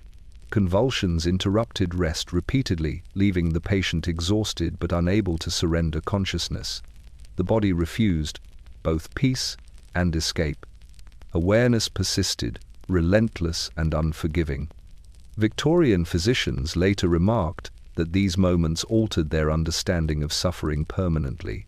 To witness pain accompanied by such clarity challenged assumptions about mercy and endurance. It forced a recognition that consciousness itself could become a burden rather than a gift. The convulsions intensified as the illness progressed, arriving closer together, lasting longer, leaving less recovery in between. Muscles weakened, breath grew shallow. The body, still obeying the disease, began to fail structurally even as the mind remained intact. In the final hours, the distinction between convulsion and collapse blurred. Movement slowed, not from relief, but from exhaustion. Awareness dimmed only slightly, enough to confuse speech, not enough to grant oblivion. The patient drifted in and out of partial responsiveness, still present, still suffering. Rabies did not kill by overwhelming the mind. It dismantled the body while leaving the witness intact. It forced patients to experience their own undoing without illusion, without distraction, without relief. For Victorian England, this was the disease's most unbearable lesson, that suffering could be complete, conscious, and unavoidable, and that medicine, for all its confidence, could do nothing but watch. At some point, the struggle ceased to feel like illness and began to feel like betrayal. The body, once dependable in its routines, no longer obeyed even the most basic commands. Muscles acted without instruction. Reflexes fired against intention. The patient learned with growing dread that willpower had been removed from the equation entirely. This was not weakness, it was usurpation. Victorian patients spoke of their bodies as though they had become hostile terrain. Arms jerked away from comfort, legs stiffened without warning. The throat, once merely resistant, now seemed actively opposed, closing at the wrong moments, opening too late, turning every breath into negotiation. Even the act of swallowing saliva could provoke spasm, forcing the body into fresh cycles of panic and recoil. Doctors understood that the nervous system had been commandeered, though they could not explain how. They spoke cautiously of irritation, of inflammation, of disordered signaling. These words offered structure, not solace. None of them restored control. None of them returned the body to its owner. What distinguished rabies from other terminal illnesses was this inversion of agency. In fever, delirium absolved the sufferer of responsibility. In wasting diseases, strength ebbed gradually, allowing adaptation. Rabies allowed no such accommodation. Strength remained, but it was misdirected, turned inward, weaponized against its host. Patients often attempted to reason with their bodies. They braced themselves before drinking. They concentrated intensely, summoning every reserve of discipline. Victorian culture had taught them that self-command was a virtue cultivated through effort. Here, effort made no difference. The more forcefully the will asserted itself, the more violently the body responded in opposition. This futility was devastating. Families witnessed the transformation helplessly. The person they knew remained present, recognizable in voice, in expression, in memory, yet trapped inside a mechanism that no longer answered to them. Conversations continued between spasms.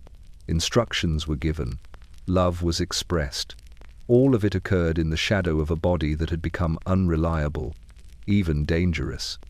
Restraints were sometimes necessary, applied with care and regret, not to protect others, but to protect the patient from themselves. Limbs that struck out involuntarily could cause injury. Sudden movements could dislodge the fragile, calm doctors attempted to maintain. Restraints, once applied, carried their own humiliation. Patients understood the necessity. They accepted it. They apologized for it. The sense of bodily betrayal extended to sensation itself. Touch, once comforting, now startled.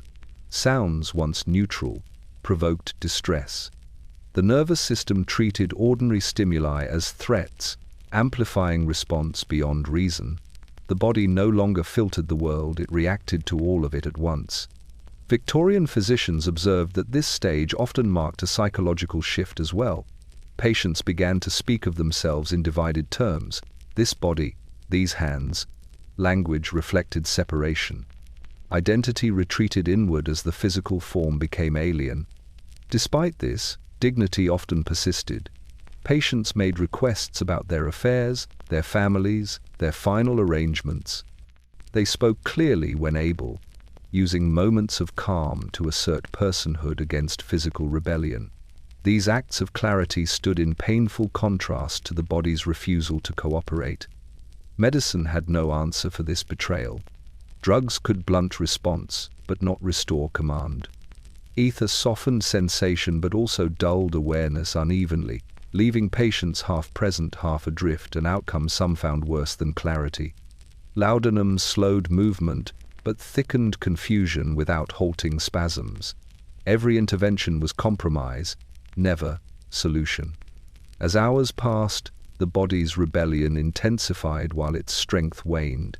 Muscles that had convulsed violently began to tire. Spasms lost some force but gained frequency. The body was exhausting itself in its opposition, consuming energy it could not replenish. This exhaustion did not bring peace. It brought fragility. The patient felt themselves weakening without regaining control. The enemy was still inside, still issuing commands, but now through a failing instrument. Breathing grew shallower. Coordination fractured further. The body staggered toward collapse under the weight of its own resistance. Victorian observers later remarked that rabies forced a cruel re-evaluation of the body's role. It was no longer a vessel to be trusted, no longer an ally to be maintained. It became an adversary, one that could not be reasoned with, restrained permanently, or escaped. In the end, the body did not simply fail. It turned, decisively and finally, against the life it had once supported. And the mind, still watching, could do nothing but endure the takeover. Doctors learned early not to trust comparison. One patient raged, another whispered, one convulsed violently from the first hour, another declined with an eerie restraint, as though the body were conserving its rebellion for later. Some spoke clearly until the final moments. Others lost language first, grasping for words that slipped away even as understanding remained. No two cases unfolded in quite the same way, and this variability unsettled Victorian medicine deeply. It resisted pattern. Medical training depended on sequence. This symptom follows that. This stage precedes the next. Rabies refused such obedience. The order shifted. The emphasis changed. Fear might dominate one case, convulsion another, exhaustion a third. Even the time between onset and death varied unpredictably. Some deteriorated within days. Others lingered longer, stretched thin by cycles of spasm and lucidity that defied expectation. Physicians searched for explanations in constitution, temperament, age, gender, strength. They found none that held consistently. Robust men succumbed quickly. Frail patients lingered. Children sometimes declined with terrifying speed. At other times they endured longer than expected. No reliable rule emerged. This inconsistency encouraged false hope. Families clung to differences as signs of possibility. He is not like the others. She is calmer. The spasms are fewer today. Each variation suggested escape from the known trajectory. Doctors struggled to temper this hope without extinguishing it entirely. They spoke cautiously, offering no guarantees but avoiding blunt finality. The disease exploited this restraint. Yet, beneath all variation, lay a constant that no physician could ignore. The ending did not change. Regardless of presentation, Rabies moved toward the same conclusion with grim certainty. Breath failed. Consciousness fractured. The body, exhausted by its own resistance, could no longer sustain the nervous storm. Death arrived not as a surprise, but as the only remaining outcome. Doctors who had witnessed multiple cases began to recognize this inevitability instinctively. They no longer asked if, they asked when. This knowledge shaped their behavior subtly. Decisions were made with time in mind. Comfort replaced cure. Observation replaced intervention. The variability complicated record-keeping but clarified prognosis. Victorian medical journals reflected this tension. Case reports emphasized difference, unusual features, atypical progression, yet concluded with the same quiet sentence: the patient expired. No recovery was recorded. No exception offered relief from the pattern. Diversity of suffering masked uniformity of outcome. This duality, unpredictable course, predictable end, was particularly cruel to those living through it. Patients sensed that something irreversible was unfolding, but could not locate it within a familiar framework. Their experience did not mirror the stories they had heard. Each moment felt unique, uncharted, personal. This singularity made it harder to accept inevitability. Families, too, struggled with comparison. They searched for precedents among neighbors, newspaper accounts, distant relatives. Differences were seized upon eagerly. Similarities were dismissed as coincidence. The mind resisted the conclusion long after the body had begun to accept it. Doctors bore the weight of this resistance. They carried knowledge they could not share fully without causing despair. Victorian professionalism valued measured speech, controlled demeanor. To announce certainty in the face of variability felt arrogant, even cruel, and so doctors waited, allowing families to discover the truth gradually through observation rather than declaration. Rabies punished this kindness without caring about intention. As the illness advanced, variability narrowed. Differences that had once seemed significant blurred together. Convulsions intensified. Fear sharpened. Exhaustion deepened. The nervous system, having expressed itself in unique patterns, converged toward collapse.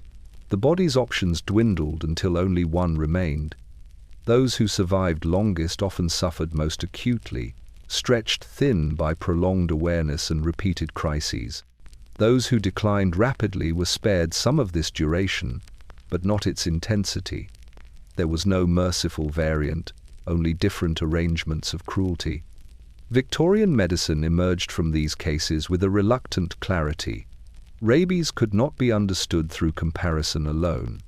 It demanded acceptance of uncertainty without surrendering to false hope. It required physicians to recognize that difference did not imply possibility. No two cases alike, this was true, and deeply misleading. All ended the same, this was the truth no variation could erase. And in that truth lay the quiet dread that followed every dog bite, every healed wound, every calm week that preceded the inevitable return of fear.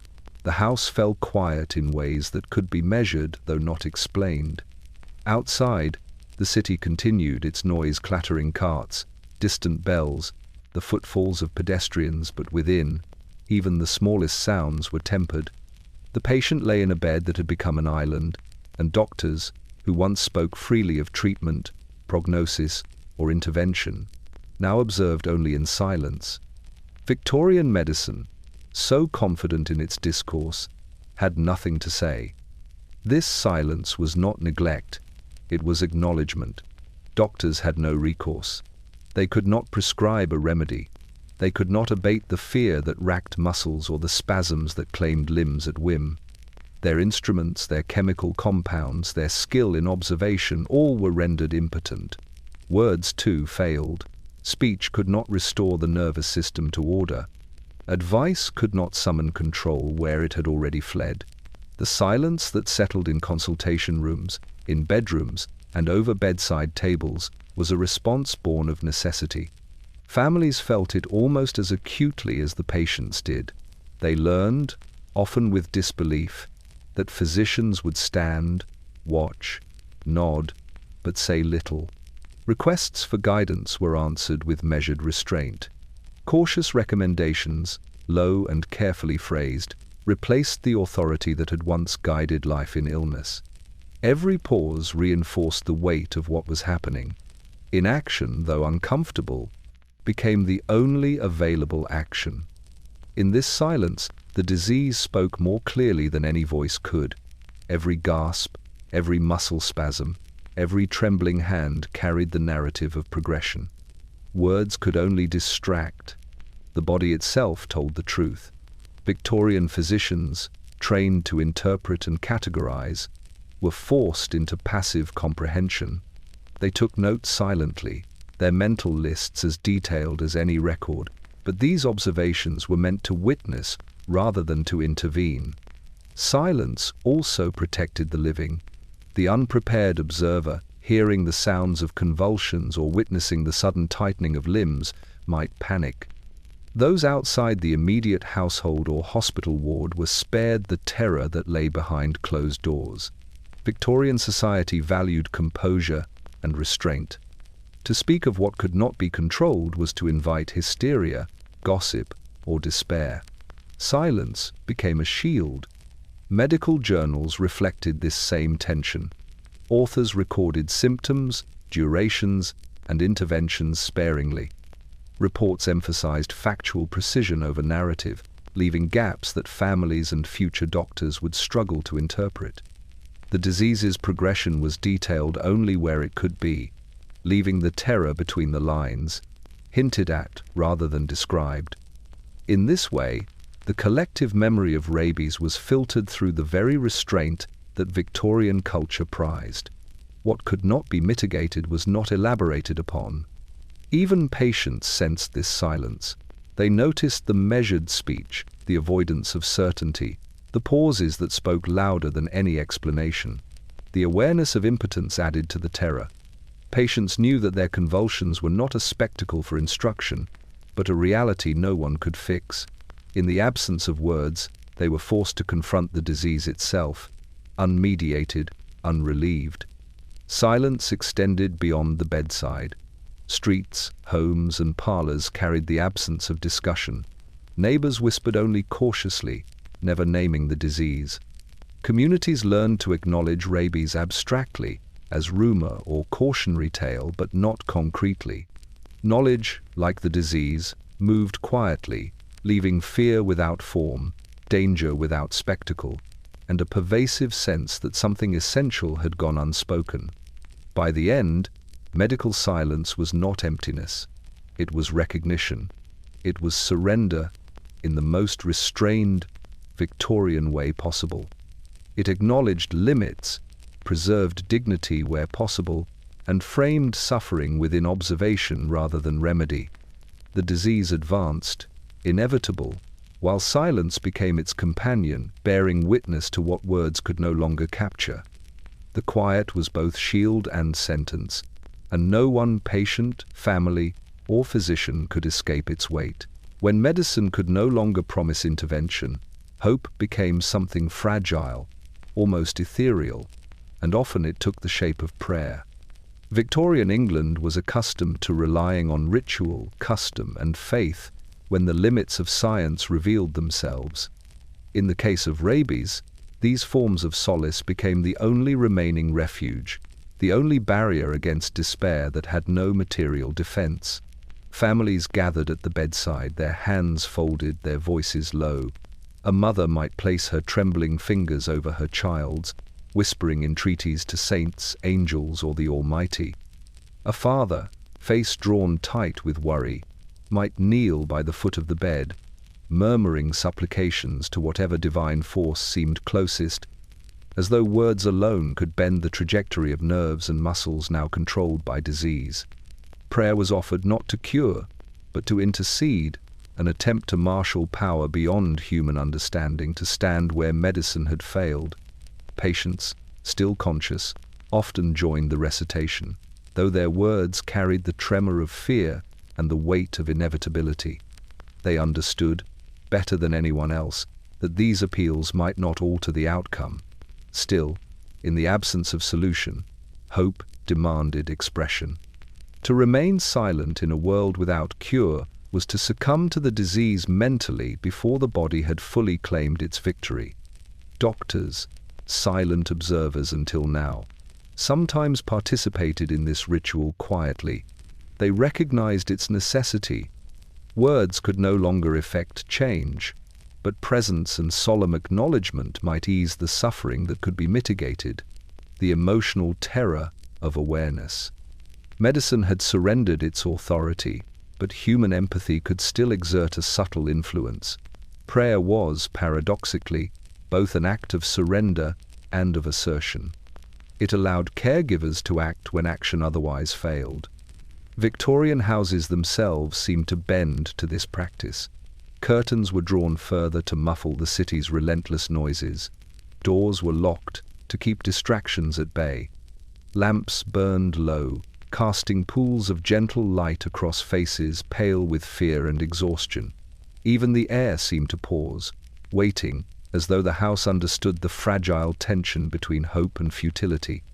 Each whispered plea echoed against walls long accustomed to measured restraint, filling the room with a quiet insistence that something might still intervene. Yet prayer was an unstable companion.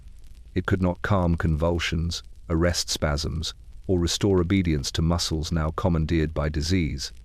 It could not reduce the terror that arose at the mere sight of water, the dread that pulsed through nerves no human hand could steady. It offered solace only in its intent, its ritual, and its communal acknowledgement that someone, somewhere, was appealing beyond the limits of the material world. For Victorian families, prayer also served another function. It structured waiting. In the long hours between spasms, between waves of terror, recitation provided rhythm. It imposed order upon the chaos that filled the room. Even the most exhausted observers found themselves repeating familiar phrases, drawing comfort from cadence and familiarity. Words became anchors in a reality that had otherwise slipped beyond control. Despite this devotion, hope was rarely full. All involved knew at some level that the disease would not bend. The body remained a vessel of rebellion, the mind an unwilling witness, and time continued its inexorable march. Prayer did not reverse progress, it did not rewrite the course, but it allowed families and patients alike a measure of dignity, a structure through which to confront the inevitability, to speak against it, even when speech could not alter the outcome. By the end, hope reduced to prayer was both acknowledgement and resistance. It admitted helplessness while insisting on presence. It recognized mortality while insisting on witness. In a disease that left no cure, prayer became the last act of humanity, the final claim to agency, and the only companion that remained faithful when medicine had abandoned its post. Time, which had once passed unnoticed, assumed a new authority. In Victorian England, the hands of a clock had rarely seemed more deliberate, more consequential. When medicine could no longer intervene, when the body convulsed against its own will, and when hope had been reduced to prayer, the clock alone measured progress, and it measured it relentlessly. Each tick, each half-hour, each rotation of the minute hand became a marker of inevitability. The days stretched and contracted around the rhythm of illness. Hours were counted, not in work accomplished or meals taken, but in the intervals between spasms, the moments of lucidity, the increasing frequency of involuntary movements. Sleep offered little relief. Night became a continuum of trembling limbs and shallow breaths, punctuated by sudden jerks that reminded the observer of the disease's unceasing advance. The clock, silent and impartial, bore witness to every violation of the body's former order. Victorian physicians, accustomed to acting with intention, surrendered their authority to this new master. There was nothing to prescribe, no intervention to time with precision. Medications could ease symptoms, lamps could be lowered to soften the room, hands could restrain trembling limbs, but the ultimate progression was dictated entirely by temporal rhythms that could neither be accelerated nor slowed. To act against the clock was to act against nature itself. Families found themselves entrapped in its relentless cadence. They waited with a vigilance that eroded sleep, appetite, and composure. Each minute carried the weight of anticipation. Every glance at a clock became a measure of suffering, endured and suffering yet to come. Meals were postponed, children restrained, and the household reorganized entirely around the patient's fluctuating needs. The day was divided into units of observation, each segment calibrated to the likelihood of convulsion, each pause in movement a temporary reprieve. For the patient, the clock's authority was both cruel and clarifying. Awareness remained intact. They recognized the intervals between spasms, the rising pressure before each convulsion, the fleeting moments of stillness. They could measure their own decline with precision, noting each hour passed as a victory over one portion of the body, while another succumbed. The mind counted relentlessly, even as the body betrayed its commands. Time itself became a companion, a tormentor, and an unalterable arbiter. In the confines of the sick room, the clock performed functions previously reserved for the physician. It dictated feeding schedules timed with caution so that muscle spasms might not be provoked. It guided medication intervals, its hands a metronome against which ether, laudanum, and other sedatives were administered. It marked the passing of day into night, framing the patient's awareness in cycles that both comforted and tortured. Every tick was a reminder that the illness progressed regardless of human effort, that control had shifted entirely from hand to hand. Observers noted the psychological impact of this temporal dominion. Anxiety sharpened in proportion to every tick. The passage of minutes became unbearable when coupled with awareness of impending convulsions. Silence was magnified by expectation. Anticipation of pain and collapse was measured by the clock's precision.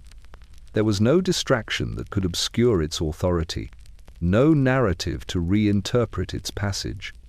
Time itself had become the most uncompromising physician of all. By the end, when the final hours approached, the clock's slow revolution dictated the rhythm of dying. Muscles fatigued in measured intervals, consciousness ebbed with an inevitability reflected in each swing of the pendulum or rotation of the minute hand. Doctors watched, restrained hands at the bedside, powerless against the immutable cadence. Families held vigil, knowing that no intervention could alter the clock's verdict. In rabies, as in no other disease of the era, the passage of time became diagnosis, prognosis, and treatment simultaneously. Observation alone was insufficient, yet it was all that remained. The clock did not comfort. It did not heal. It did not offer mercy. But it demanded attention, shaped behavior, and confirmed what medicine could not, that the patient's fate was predetermined, measured in minutes, and unfolding with relentless fidelity. Time became the doctor, and its verdict was absolute. In the absence of cure, Victorian medicine turned to what it could control: the body's surface, the patient's surroundings, the fleeting intervals between spasms. When rabies reached its cruel stage, physicians had no tools capable of halting the disease. No antiseptic could cleanse it from nerves. No incision could divert its course.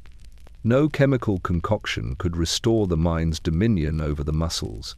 What remained were measures designed to mitigate suffering rather than alter destiny: sedatives, restraints, and ether.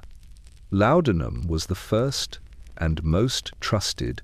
Administered in careful doses, it dulled awareness without dulling observation entirely. The patient, still conscious of the terror racking the body, experienced temporary relief, a pause in the spasms, a brief softening of convulsions, a momentary respite from unrelenting fear.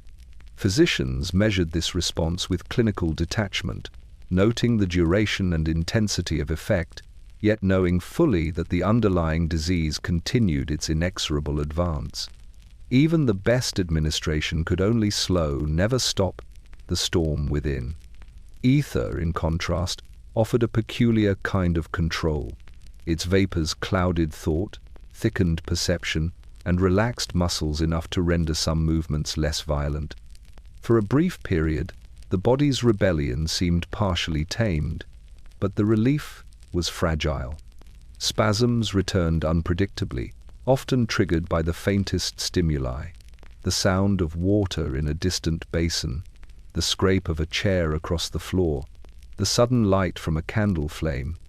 The patient's mind, partially subdued by chemical fog, retained enough awareness to register frustration, fear, and humiliation. Ether did not remove suffering. It reframed it in softer edges, only to return it with intensity once the effect waned. Restraints were equally paradoxical. They were designed to protect the patient from themselves and to safeguard those nearby. Arms were bound, hands held gently but firmly, legs secured against thrashing. No one took pleasure in this. It was a measure born of necessity. The very act of restraint was humiliating, emphasizing the body's betrayal, making manifest the patient's lack of control. Yet it also prevented injury, and for family members, it offered the faintest illusion of efficacy, a sense that some aspect of the chaos could be managed. Together, sedatives and restraints formed a ritual of containment. They imposed structure upon the inevitable. Doctors administered, nurses observed, families adjusted, and the patient endured. This choreography required constant vigilance. Too much laudanum dulled awareness excessively, leaving the patient unresponsive but still convulsing internally. Too little allowed spasms to continue unabated. Restraints applied too tightly caused pain, applied too loosely permitted injury. The measures were delicate and provisional, always at the edge between compassion and necessity. Victorian households responded in kind. Rooms were prepared in advance, with furniture rearranged to reduce hazard, basins removed, floors cleared, and curtains drawn. Light was softened to avoid triggering spasms. Each movement of caregiver or visitor was deliberate, quiet, and measured. The household itself became part of the therapeutic regimen, coordinating with drugs and restraints to manage the patient's external environment, even as the disease continued its internal march unchecked. The use of sedatives, restraints, and ether also reflected a profound humility. Physicians knew they could not command the disease. They could not halt its course. Their authority shifted from cure to management, from mastery to accompaniment.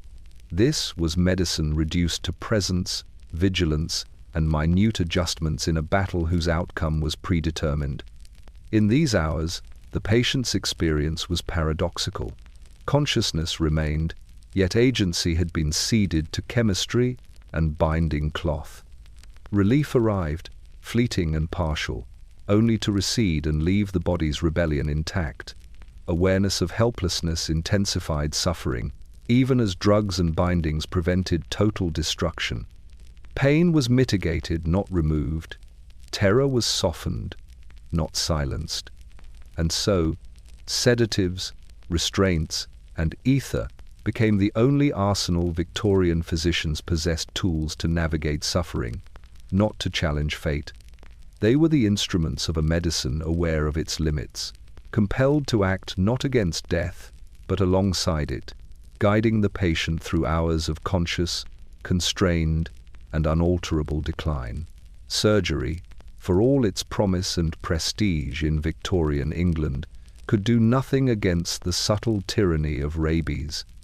In an age when the scalpel had conquered abscess, infection, and deformity, the body still held corners that no incision could reach.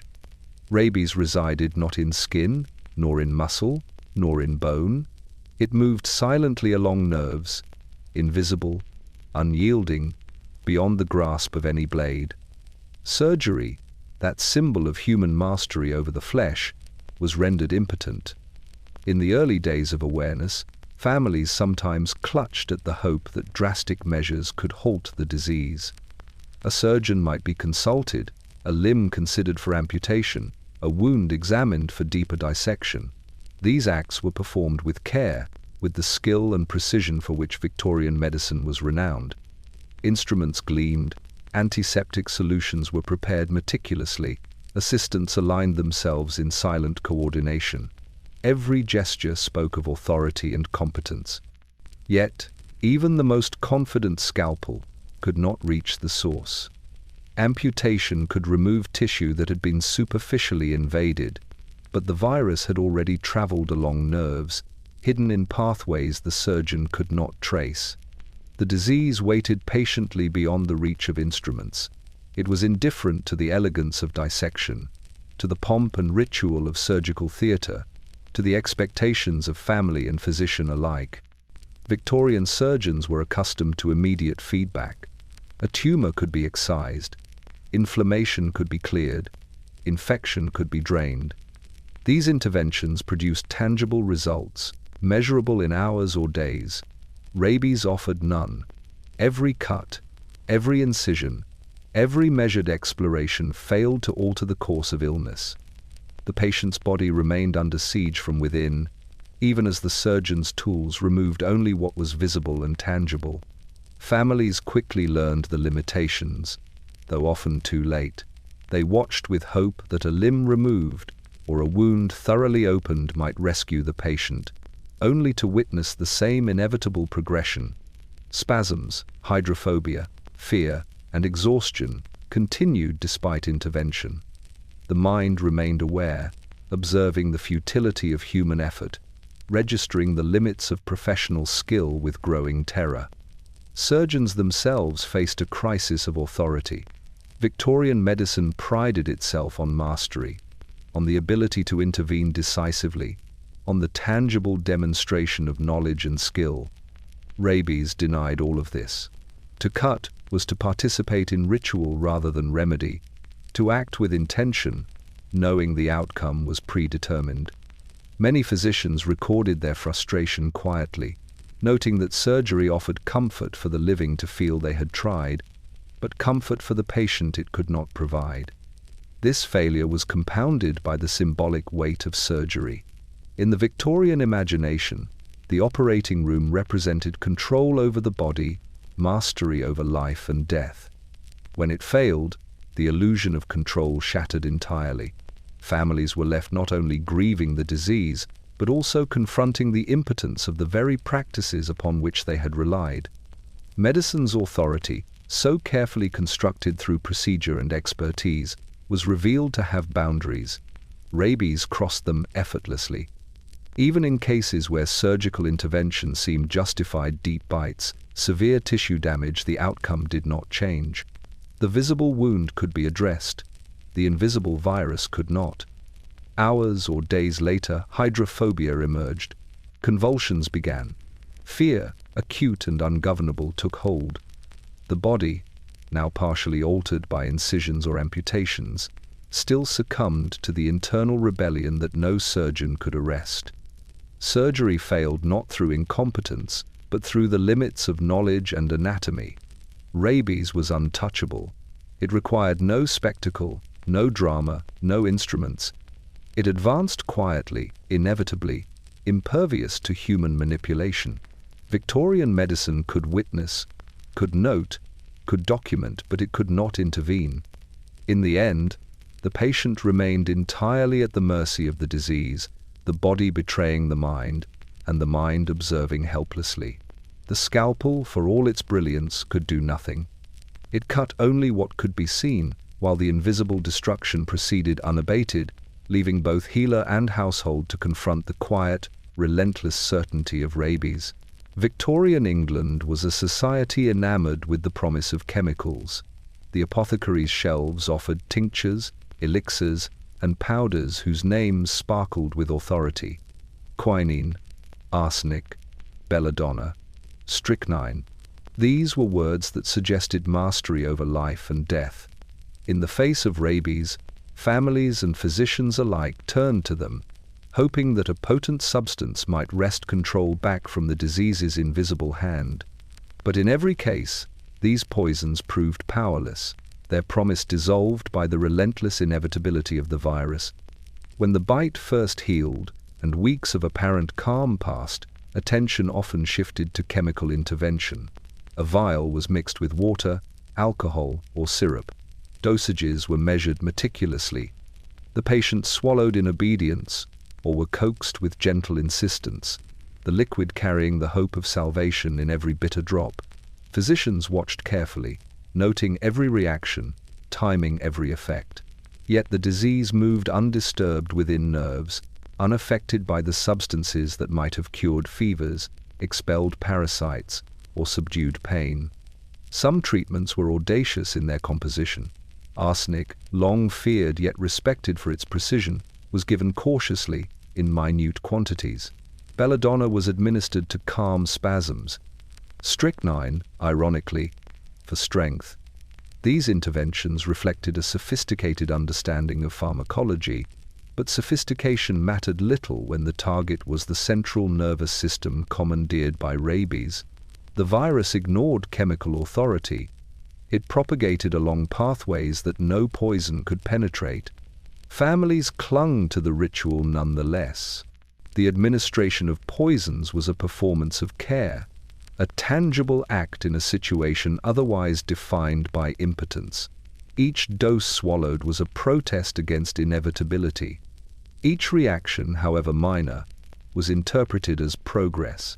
Victorian observers, steeped in faith in reason and chemistry, took solace in procedure, even when its efficacy was absent. Doctors, too, recognized the futility, even as they persisted. They measured doses, recorded observations, and adjusted preparations, all the while aware that the underlying course was fixed. There was a cruel duality in this process. Hope was maintained for the patient and family, but the practitioner knew that the disease would prevail. These poisons, remarkable in other contexts, did nothing to halt the convulsions, the hydrophobia, or the terror that seized both body and mind. The failure of chemical intervention was compounded by the physical effects of the substances themselves. Arsenic, even in small doses, could irritate the stomach. Belladonna clouded perception. Strychnine could provoke muscular tremors, unrelated to the disease. The patient endured additional suffering, layered upon the disease's inevitable course.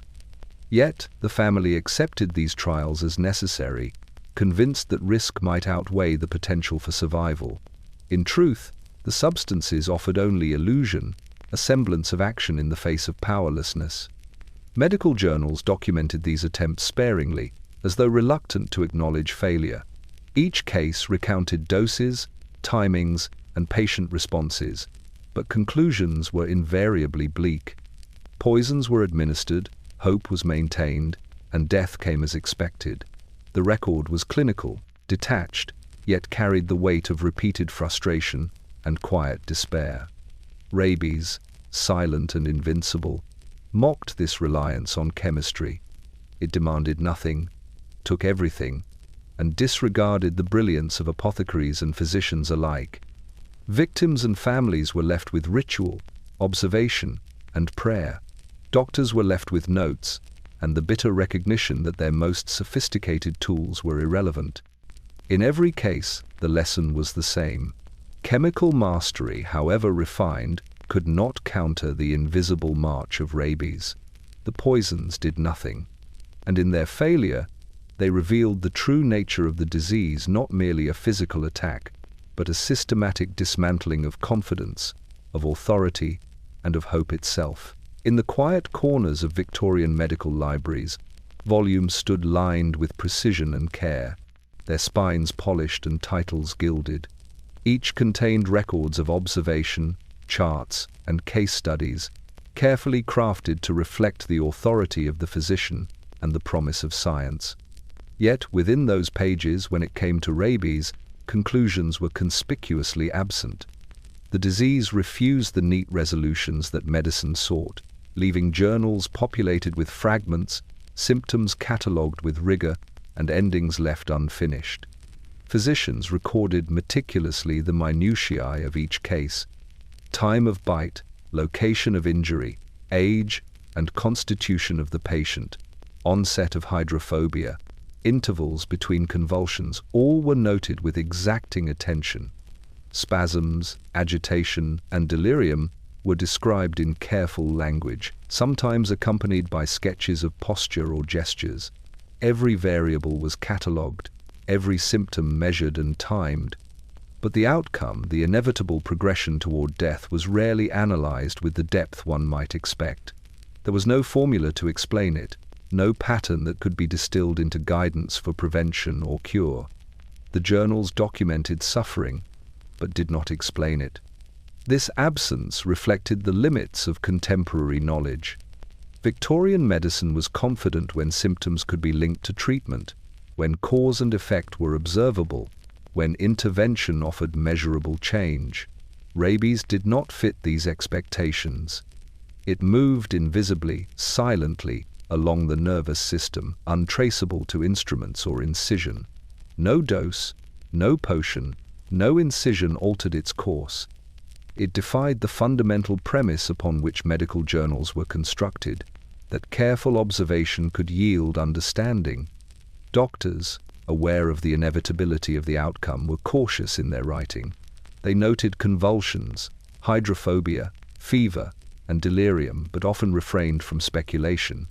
Where hypotheses were included, they were hedged with qualifiers, may, perhaps, in some cases reflecting both uncertainty and professional restraint. There was a tacit understanding that assertion beyond the facts risked error and embarrassment, yet understatement could only convey so much. The reader of the journal encountered data without resolution, charts without meaning, narratives that ended mid-thought. Families, when they accessed these records, found them both precise and frustratingly incomplete. They could trace the sequence of symptoms, measure the intervals between convulsions, and note the appearance of hydrophobia. But the documents offered no comfort, no reassurance, no explanation. They revealed the methodical diligence of the physician, yet also the impotence of medicine. The pages themselves became a testament not to mastery, but to limitation. The absence of conclusions had a secondary effect. It perpetuated fear. Without a clear statement of what could or could not be done, readers were left to imagine possibilities, to weigh hypothetical interventions, to cling to hope despite overwhelming evidence. The disease, moving silently through the nervous system, was mirrored by silence in print. In journals, as in bedrooms, rabies could not be controlled, predicted, or reasoned against. Some physicians abandoned publication entirely. Why commit time to recording a disease whose outcome could not be altered? Why expend labor to catalogue what science could not mitigate? Those who persisted did so reluctantly, aware that their work would serve only as a record of suffering, a chronicle of failure, and a quiet admonition of the limits of human understanding. And so, Victorian medical journals became a peculiar mirror. The data within reflected diligence, observation, and careful method. Yet the absence of conclusions revealed an even more profound truth. Rabies could not be mastered, explained, or cured. It left physicians, families, and patients alike to confront its silent, relentless advance, and it left behind records that could do no more than bear witness to its inexorable passage. Even in a society fascinated by cataloguing and classification, certain truths were whispered rather than proclaimed. Rabies was one such truth, a disease whose very name carried a weight most physicians were reluctant to bear. Victorian doctors, trained in observation, measurement, and meticulous documentation, often hesitated to speak it aloud. To name it was to acknowledge the inevitability of death, the futility of intervention, and the limits of their authority, a concession more damning than the disease itself. The fear of naming rabies was rooted in both professional and social considerations. Physicians were expected to possess knowledge, to demonstrate control over illness, and to offer hope, however cautious, to families who entrusted them with their loved ones. To declare a patient rabid was to admit failure before it had fully unfolded, to remove the possibility of reassurance, and to confront the relatives with a certainty they could scarcely endure. It was a professional hazard that threatened credibility as much as it conveyed truth. Medical texts of the era illustrate this reticence. Case studies often described hydrophobia, convulsions, and paralysis with careful precision, yet rarely invoked the word rabies directly. Euphemisms prevailed: nerve disorder, violent agitation, acute nervous derangement. These terms allowed discussion without the full moral and existential weight of the disease, providing a veneer of comprehension where none could truly exist. In such passages, the clinician could document events without fully acknowledging their finality. The fear of naming extended beyond mere words. Physicians knew that once the diagnosis was stated, families would react with palpable dread. Visitors would linger less, children might be barred from seeing the patient, and the household would shift into a tense, silent mode that amplified the terror of the room. Naming the disease initiated consequences no one could control. It forced isolation, curtailed social interaction, and heightened the psychological intensity of the patient's experience. The physician became complicit in these effects by the simple act of recognition. At the bedside, hesitation manifested subtly. Questions were deflected. Families were advised cautiously, told that the nerves are affected, or that symptoms are consistent with nervous derangement. They were urged to provide care, comfort, and vigilance, but reassured that recovery was possible in some cases. Meanwhile, the disease advanced with impartial efficiency. The patient convulsed, recoiled at water, and trembled beneath the body's rebellion. The professional fear of naming it served only to prolong collective denial. Even within the medical community, conversation about rabies was tempered. Case discussions occurred in private, among trusted colleagues, or within margins of journals that few read. There was an unspoken agreement: detail the symptoms, record the sequence, but do not confront the inevitability openly. Doing so risked reputational damage, emotional disturbance, and the stark exposure of medicine's limitations. The fear was not mere prudence, it was a structural element of professional survival. This reticence had broader consequences. By avoiding direct acknowledgement, the disease's prevalence was underappreciated. Public health interventions were delayed or half-hearted. Communities continued to treat bites with casual disregard, assuming that danger would reveal itself promptly if it existed at all. Rabies, silent and patient, exploited both ignorance and omission, moving unchallenged along nerves, through muscles, and into minds aware of their own helplessness. Ultimately, the professional fear of naming it was inseparable from the disease itself. Rabies forced physicians into ethical and emotional limbo, to observe without power, to record without conclusion, to care without mastery. In Victorian England, this fear, like the disease, spread quietly, shaping both medical practice and public perception, leaving behind a legacy of whispered knowledge, half-recorded horrors, and the unspoken truth that some afflictions defied human comprehension entirely. When the body could no longer obey, and the mind remained painfully lucid, Victorian England often turned to institutions designed for the containment of the unmanageable. Asylums, with their rigid walls, locked doors, and regimented routines, became, in certain cases, the final destination for those claimed by rabies. This was not always intentional exile. Families sought protection for the patient, for themselves, for society. Yet in practice, the transfer to an asylum marked a profound shift, from care in the home to observation in isolation, from hope to quiet surrender. The architecture of asylums was itself a statement of authority. High walls cut off sightlines, thick doors muffled sound, corridors stretched interminably, lined with doors behind which patients were contained. Light was regulated carefully to soothe some, to suppress stimulation for others. Each room was a cell, yet every detail, windows, bedding, furniture, was chosen with the pretense of comfort. The design promised safety, but it also acknowledged that the body and mind within could no longer be trusted. Rabies, once admitted, required this containment. Families approached the transfer with ambivalence. Relief mingled with guilt. The patient would be observed, restrained, and sedated in ways impossible at home. Caregivers could step back, take respite, and resume a semblance of normal life. Yet this relief was tempered by the recognition that the patient was entering a space where personal autonomy was systematically stripped away. Every movement, every gesture, every convulsion would be monitored not by loving hands alone, but by staff trained in management, not intimacy. Medical staff was similarly conflicted. Asylum attendants were skilled in control and precaution, but could do nothing to halt the disease. Their authority lay in containment, strapping limbs during spasms, administering sedatives, removing triggers, and supervising the patient's every movement.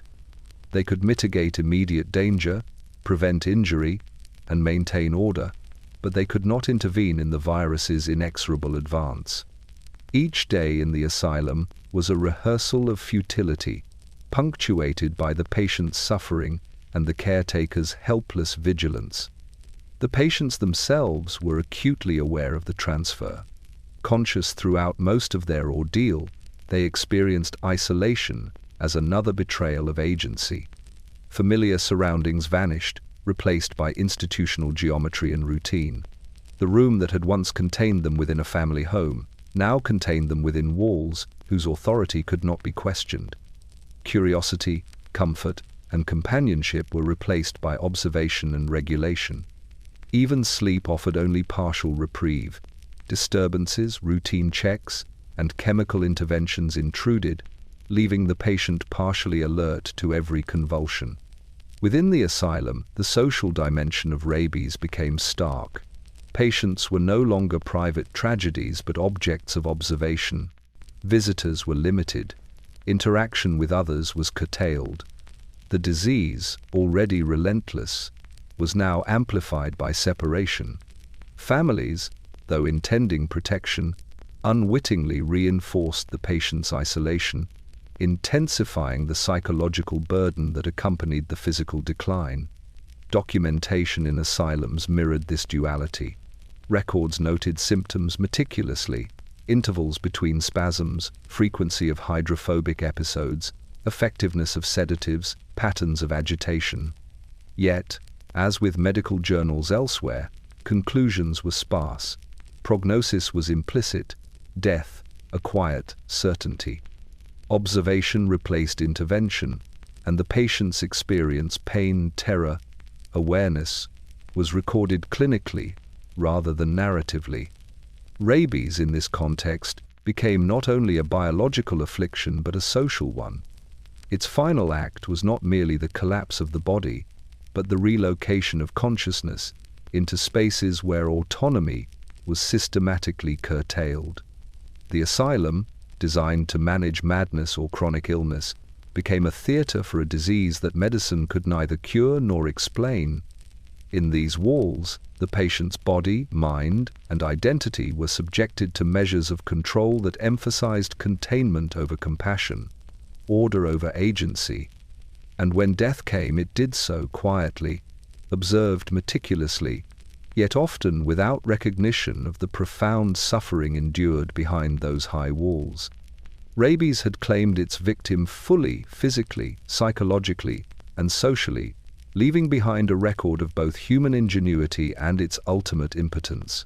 In the cities and villages of Victorian England, public health was a delicate enterprise, balanced between the visible threats of cholera, typhoid, and smallpox, and the invisible currents of contagion that moved without announcement. Rabies, however, refused to obey the frameworks designed to contain disease. It offered no epidemic, no predictable pattern, no clear locus of infection. In the eyes of public health authorities, it was both present and absent, recognized only in scattered incidents, impossible to quantify, and unmanageable by conventional strategies. City boards and magistrates were quick to regulate what could be measured. Cholera demanded sanitation, typhoid required inspection, smallpox enforced isolation and vaccination. Rabies presented no such clarity. Its carriers, dogs, sometimes cats, wandered freely, unmarked and uncounted. Its incubation period stretched into weeks or months, leaving communities unaware that exposure had even occurred. By the time symptoms emerged, the animal responsible was often gone, the memory of the bite fading, the trail cold. Disease had already outrun intervention. This invisibility frustrated public health efforts. Officials could mandate muzzling or culling, issue notices to restrain animals, and inspect homes. Yet these measures were reactive rather than proactive. They addressed the obvious rather than the hidden, attempting to impose order on a threat that was deliberate only in its indifference. Regulations were often short-lived, enforced briefly after sensational cases, then abandoned once the immediate fear subsided. Rabies thrived in these intervals of neglect. Physicians offered little guidance to authorities beyond observation. They could report cases, note behaviors, and document outcomes, but they could not prescribe a policy that would alter the disease's progression. Quarantine, when suggested, applied only after symptoms were evident too late to prevent the internal advance of the virus. Preventive measures, such as confinement of animals, or vaccination, primitive as it was in the 19th century, were inconsistently applied, leaving gaps in protection and amplifying the perception that the disease was capricious, unpredictable, and therefore uncontrollable. The public, in turn, received mixed signals. Newspapers printed accounts of hydrophobia and the convulsions it produced, but these were framed as curiosities rather than as widespread threats. Citizens were advised to exercise caution, but the instructions were vague and sporadic, emphasizing avoidance of bites rather than understanding the underlying danger. The disease's invisible nature encouraged complacency. Without spectacle, it could be ignored. Families returned to routine, assuming that the slow passage of time had absolved risk. Even the language of reporting contributed to confusion. Rabies was rarely named directly. Hydrophobia, or nervous derangement, substituted. Officials and physicians alike employed euphemism to temper alarm, framing the disease as rare, exceptional, or peculiar. By avoiding direct acknowledgement, authorities reduced immediate panic but also undermined urgent compliance with preventive measures. The city, in effect, was left to negotiate with a threat it could not see. Moreover, the lack of systemic understanding reinforced helplessness. Municipal officers had no model to predict spread, no mechanism to trace exposure, no reliable method to evaluate the efficacy of measures.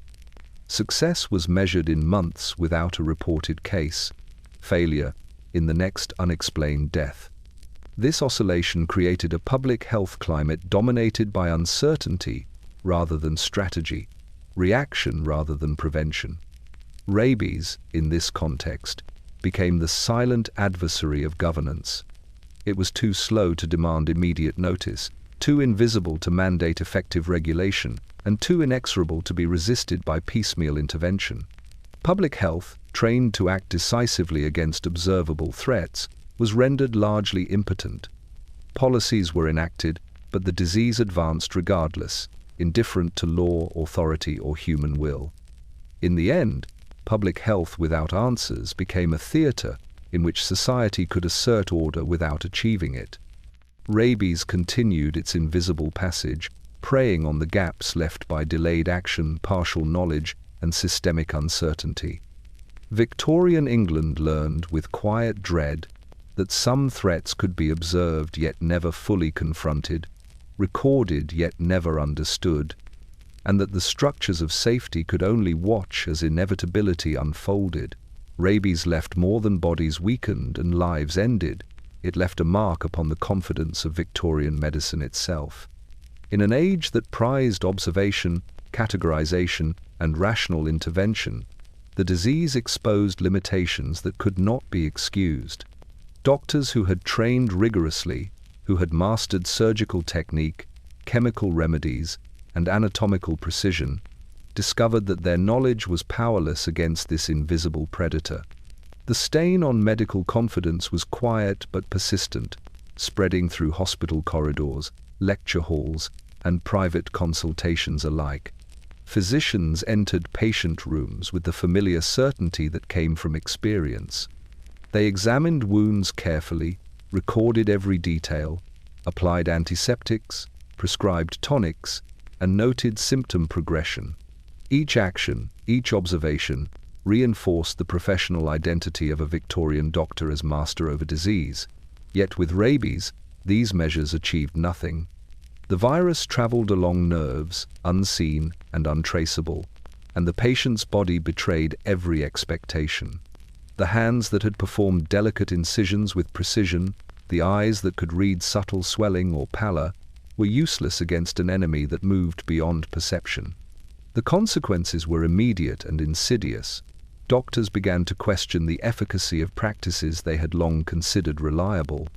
Their journals, once filled with confident observations and conclusions, became more cautious, more tentative, more fragmented.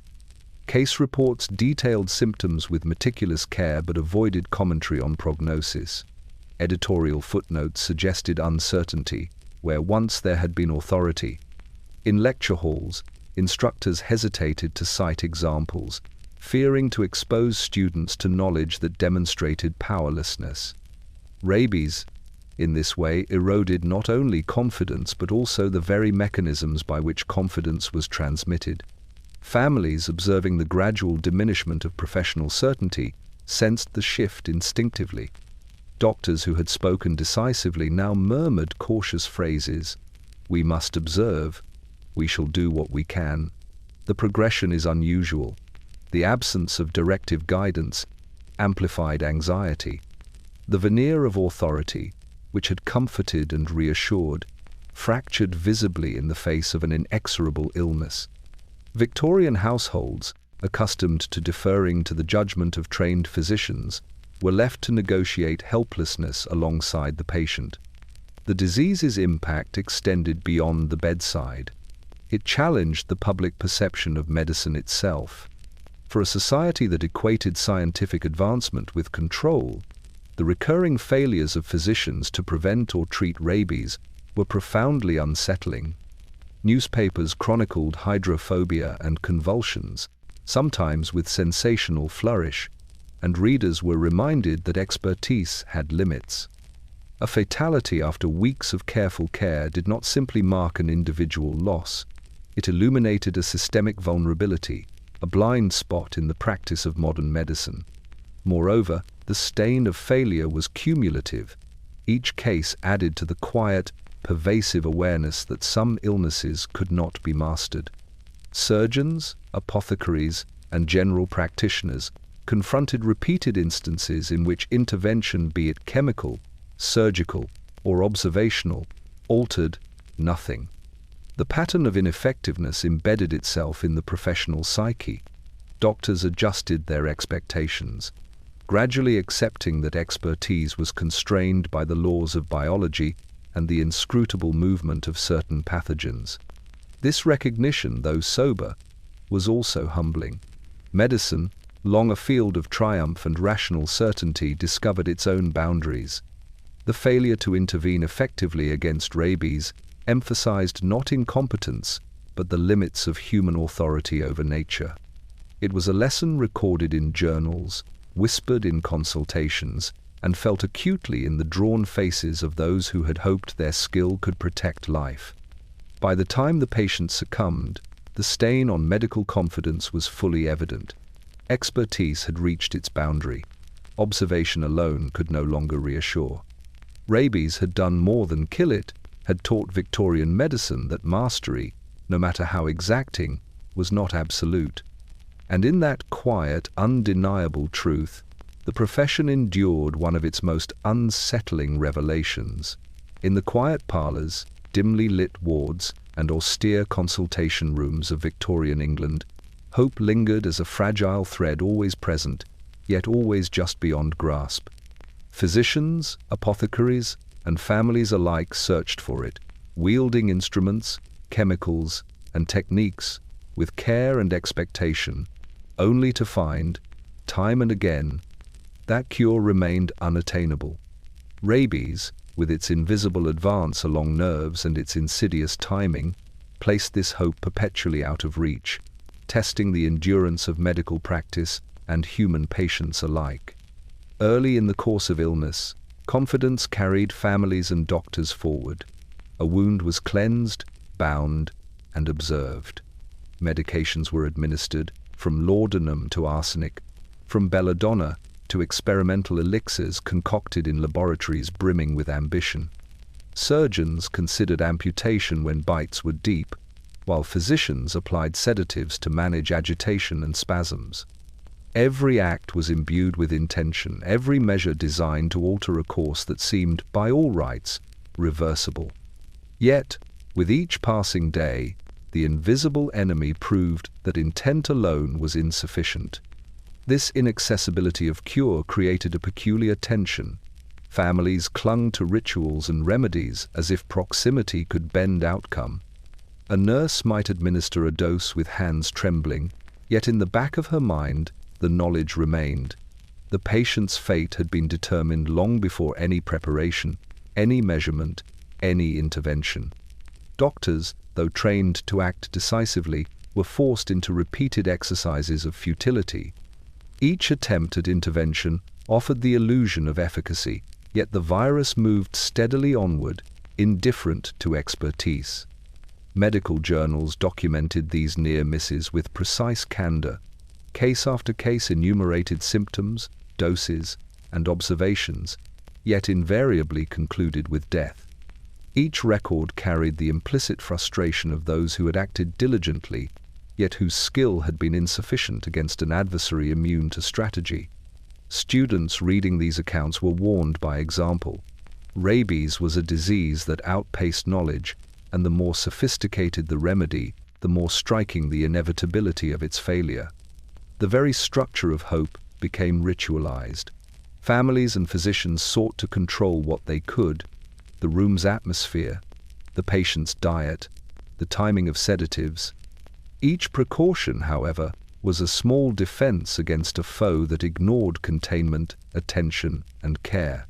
The ritual itself became a measure of control, a way to feel active when efficacy was denied. The patient, conscious throughout, observed these efforts with the awareness of their futility, adding layers of psychological torment to the physical decline. Hope's elusiveness was compounded by time. Rabies incubated slowly, often weeks or months, producing an illusory calm that suggested the danger had passed. Families misread this quiet as recovery, physicians recorded nothing urgent, and daily life pressed forward. When symptoms finally appeared, hydrophobia, convulsions, uncontrollable fear, the realization struck with heightened force. The cure that seemed conceivable months earlier was now entirely unreachable. Every prior measure, however meticulous, was revealed as provisional, symbolic rather than substantive. Even the most determined physician found their authority tested. Science could observe but could not intervene. Knowledge could predict symptoms but could not prevent them. Every technique that had proven effective against other illnesses faltered, leaving only vigilance, care, and compassion. Families learned to accept that hope might exist, but always remained suspended, never fully attainable. In the end, this persistent inaccessibility defined the experience of rabies. The disease was relentless, unaltered by intent or action, and forever, just beyond the grasp of human skill. In Victorian England, hope became both necessity and torment, a candle that illuminated effort without ever dispelling the shadow of inevitability. The cure was imagined, pursued, and documented, yet it remained an elusive spectre, confirming the cruelest lesson of all, that some afflictions lie entirely outside the reach of human mastery. In the final stages of rabies, the patient was no longer merely a sufferer. They became an object lesson, a living cautionary tale for all who witnessed their decline. Victorian England, attuned to the lessons of order, discipline, and propriety, understood the didactic potential of illness. Families, neighbors, and even the attending physician could not ignore the unfolding spectacle, for it carried with it a message as stark as it was unavoidable.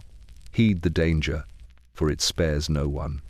The transformation from patient to warning began subtly. The bite, once dismissed as trivial, receded into memory. Weeks of calm lulled observers into complacency. The body healed visibly. Daily routines resumed, the household forgetting the moment of incursion. Yet the virus waited silently along nerve pathways, invisible and inexorable. When the first symptoms, hydrophobia, muscle spasms, unreasoning fear, appeared, the past weeks became a haunting prelude. Every observer recognized, at once, that the patient's condition could have been prevented in neither body nor mind. Physicians recorded these transitions carefully, noting the sequence of events in clinical detachment. Yet the documentation was inherently social, as well as medical. The patient's suffering offered knowledge beyond physiology. It demonstrated the consequences of underestimating invisible threats. Families shared these experiences quietly, whispering tales to neighbors or across kitchen tables. Each narrative reinforced a communal understanding of danger, though cloaked in euphemism. Hydrophobia, nervous derangement, or nervous malady became the words used to warn children, to instruct servants, to advise neighbors. Deliberate abstractions that carried moral as well as medical significance. The patient's awareness, which persisted to the last, intensified their role as warning. They observed their own convulsions and tremors, registering the horror and futility of every movement. Their pleas for water, the panic at the sight of liquid, and the involuntary thrashing were witnessed not only by attending family but sometimes by servants, friends, or medical students. Each spasm became a signal, a demonstration of the consequences of ignoring the bite, of trusting appearances, of relying upon hope alone. The body, in rebellion, instructed all who could see. This instructional aspect extended beyond immediate observers. Newspapers occasionally chronicled cases, sanitizing details but preserving the moral lesson. A young man, bitten by a stray, succumbed to a violent nervous malady, one might read. Scientific societies presented reports, distilling the horror into clinical data, yet the underlying warning: heed the threat of unobserved disease, respect the invisible mechanisms of contagion, remained embedded. Rabies, through its victims, imparted knowledge both terrifying and essential. Families reinforced the lesson at home. Precautions against strays were heightened. Dogs were muzzled, confined, or destroyed. Children were cautioned, servants instructed. Every measure taken after the patient's decline carried the shadow of that suffering. The household became a living memorial, structured by the knowledge imparted through observation, by the fear that arose from first-hand witness. The patient's fate was translated into protocols and rituals, even when medicine itself offered no remedy. Physicians, too, internalized this didactic role. They explained indirectly how symptoms unfolded, how progression could be anticipated, and how intervention was limited. They emphasized observation, vigilance, and preventive care, recognizing that the patient's experience could educate in ways that texts alone could not. The body, convulsing and terrified, became the ultimate teacher, imparting lessons of urgency, awareness, and caution that no pamphlet or lecture could fully convey. In this way, each victim of rabies transcended their private suffering to serve a communal purpose.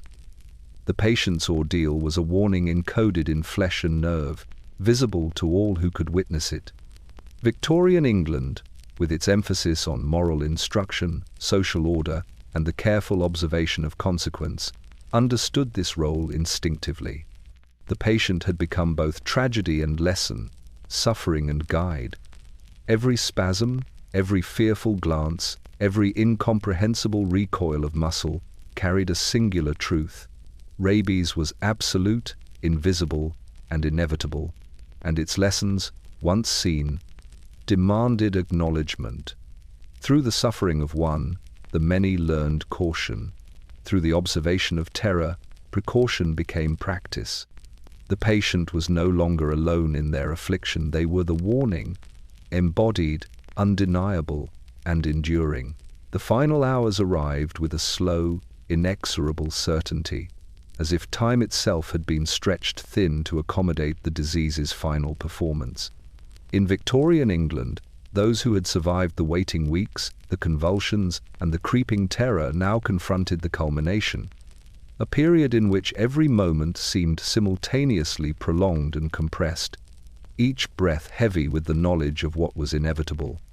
The body, once a faithful companion, had become a landscape of rebellion. The mind, painfully lucid, observed the collapse with mounting dread. During these hours, the patient's condition oscillated between violent convulsions and eerie calm. Spasms dominated the first, gripping limbs in uncontrollable arcs, jerking the body as if it were no longer its own. The throat convulsed with every attempt at swallowing, water still a terror despite every precaution. Between episodes, the patient lay motionless, chest rising and falling with shallow breaths, eyes wide and unblinking, the mind fully aware of the betrayal the body had enacted. Each pause became a cruel interval, a fleeting respite in which the patient recognized their own decline. Families maintained vigil with nervous devotion. They adjusted pillows, held trembling hands, offered whispered comforts that seemed to vanish into the convulsions. Time in the room became measured by spasms and sighs, rather than hours or minutes. The ticking of a clock, once distant and neutral, now marked the approach of inevitability. Each swing of the pendulum was a subtle reminder that the disease was precise, inexorable, and unconcerned with human hope. Physicians watched quietly, restrained by knowledge and decorum. They administered sedatives sparingly, knowing that drugs could only soften the extremes of the body's rebellion without halting it. Ether, carefully applied, dulled movement and calmed agitation, yet never erased awareness entirely. The tools of medicine had become instruments of containment, not cure. Each intervention was a negotiation with a body that would not be controlled, a testament to expertise rendered partial and provisional. The patient, conscious throughout, understood the gravity of each moment. Every gasp, every jerk, every tightening of the throat was both symptom and signal, teaching in its own grim language. Awareness amplified suffering, as the mind recorded every betrayal of the body with unflinching clarity. There was no oblivion, no relief from the terror, no temporary lapse into unconsciousness, except where sedation forced it. Each act of control, each adjustment of hand or pillow was a fragile negotiation, a temporary reprieve from the inexorable progression of the virus. Rooms were transformed into sanctuaries and theaters simultaneously. Curtains remained drawn, muting sunlight that might provoke reflexive fear. Lamps burned low, casting gentle pools of light over pale, contorted features. The household hushed itself, the city beyond the walls continuing obliviously, unaware of the intensity contained within a single room. Observers moved cautiously, speaking only in whispers, afraid to disrupt the fragile balance of consciousness and motion. As death approached, the convulsions became more intense, yet shorter, punctuated by periods of exhaustion in which the body's rebellion waned. Breathing grew shallow, irregular, and labored, muscles slackening only partially even as energy failed. Physicians noted the progression with clinical precision, but their understanding offered no relief. Families watched in mute horror, feeling both helpless and complicit, maintaining vigil while the body fulfilled the disease's cruel design. The final hours were marked by a convergence of suffering and clarity. The patient's mind recorded the experience fully, while the body betrayed its commands completely. Every observer recognized the inevitability. There was no turning back, no intervention remaining, no cure ever arriving in time. Victorian medicine, ritual, and devotion could accompany, could soothe, could preserve dignity in fragments, but they could not avert the outcome. In this culmination, the patient's ordeal became absolute. The body, the mind, the household, and the physicians all bore witness.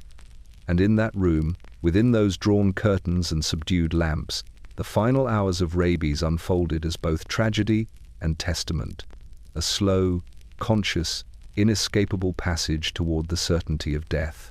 Even after the body had surrendered and the mind was at rest, the memory of Rabies endured in those who had witnessed it.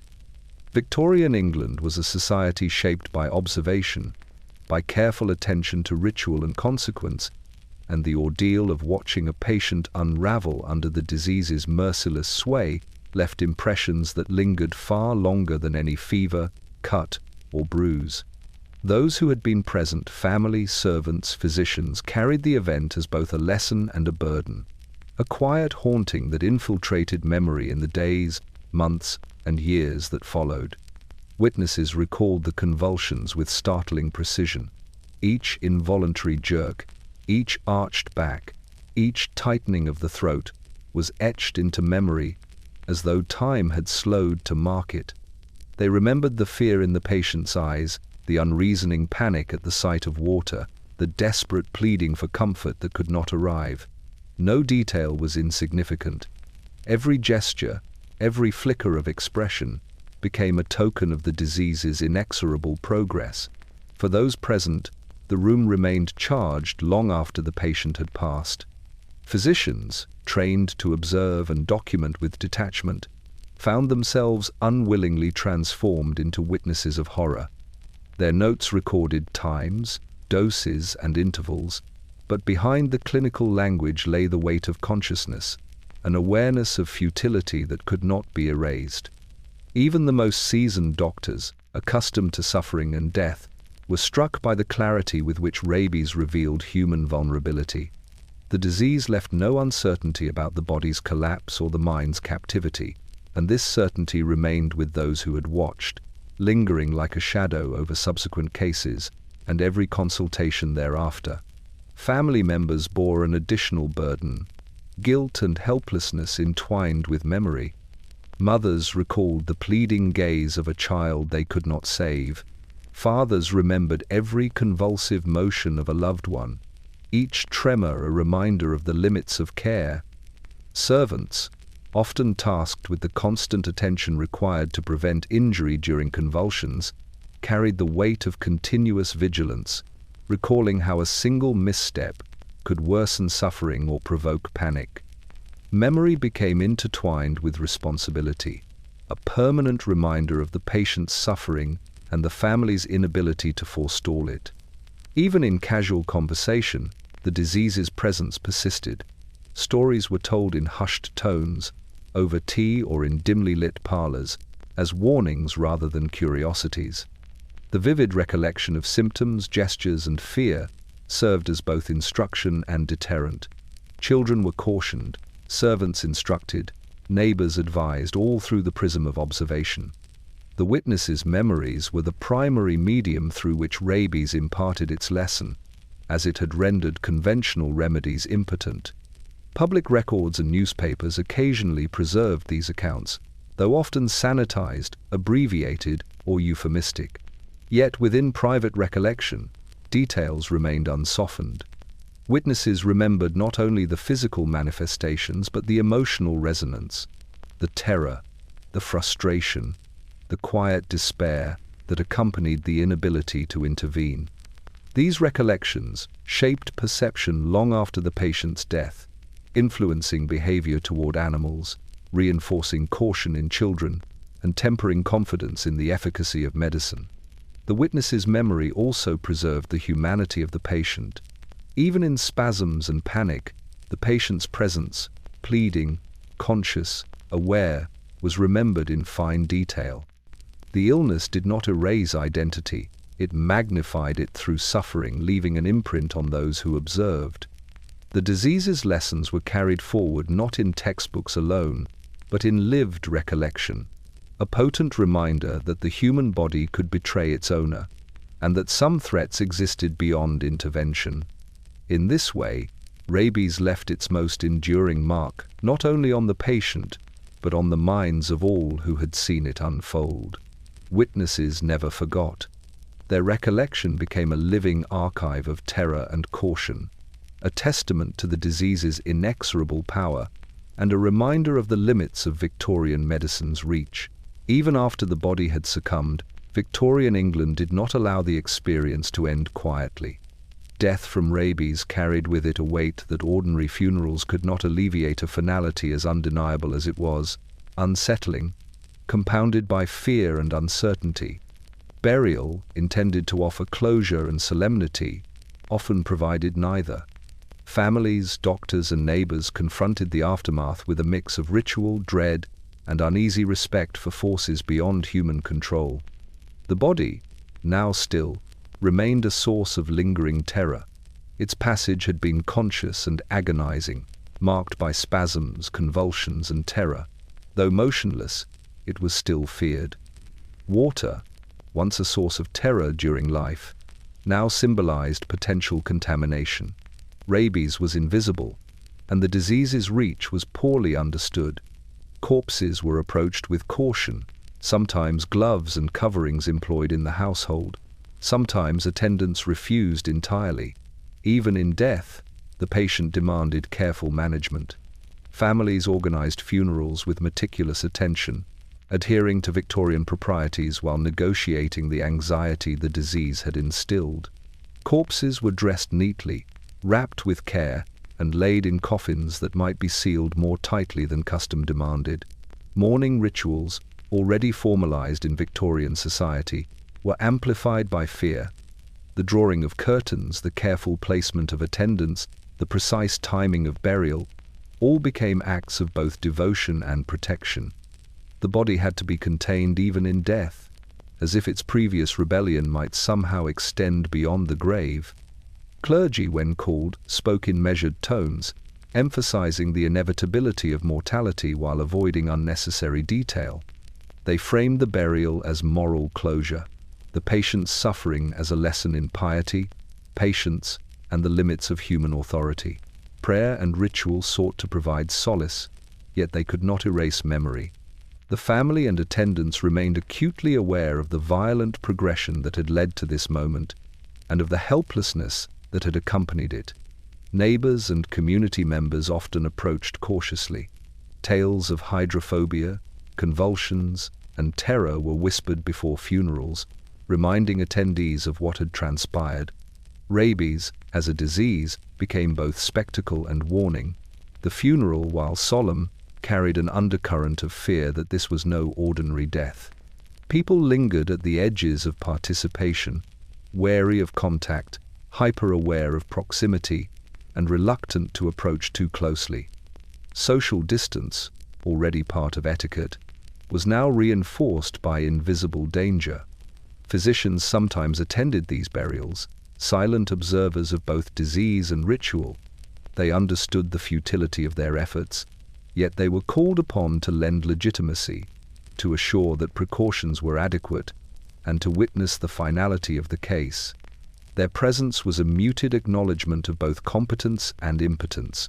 They recorded the date of death, noted the precautions taken, and left with no resolution to offer, no remedy to convey.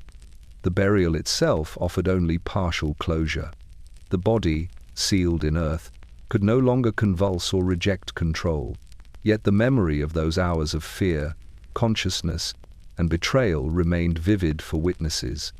Families carried these impressions home, shaping behavior, enforcing caution, and perpetuating stories of terror that served as communal warnings.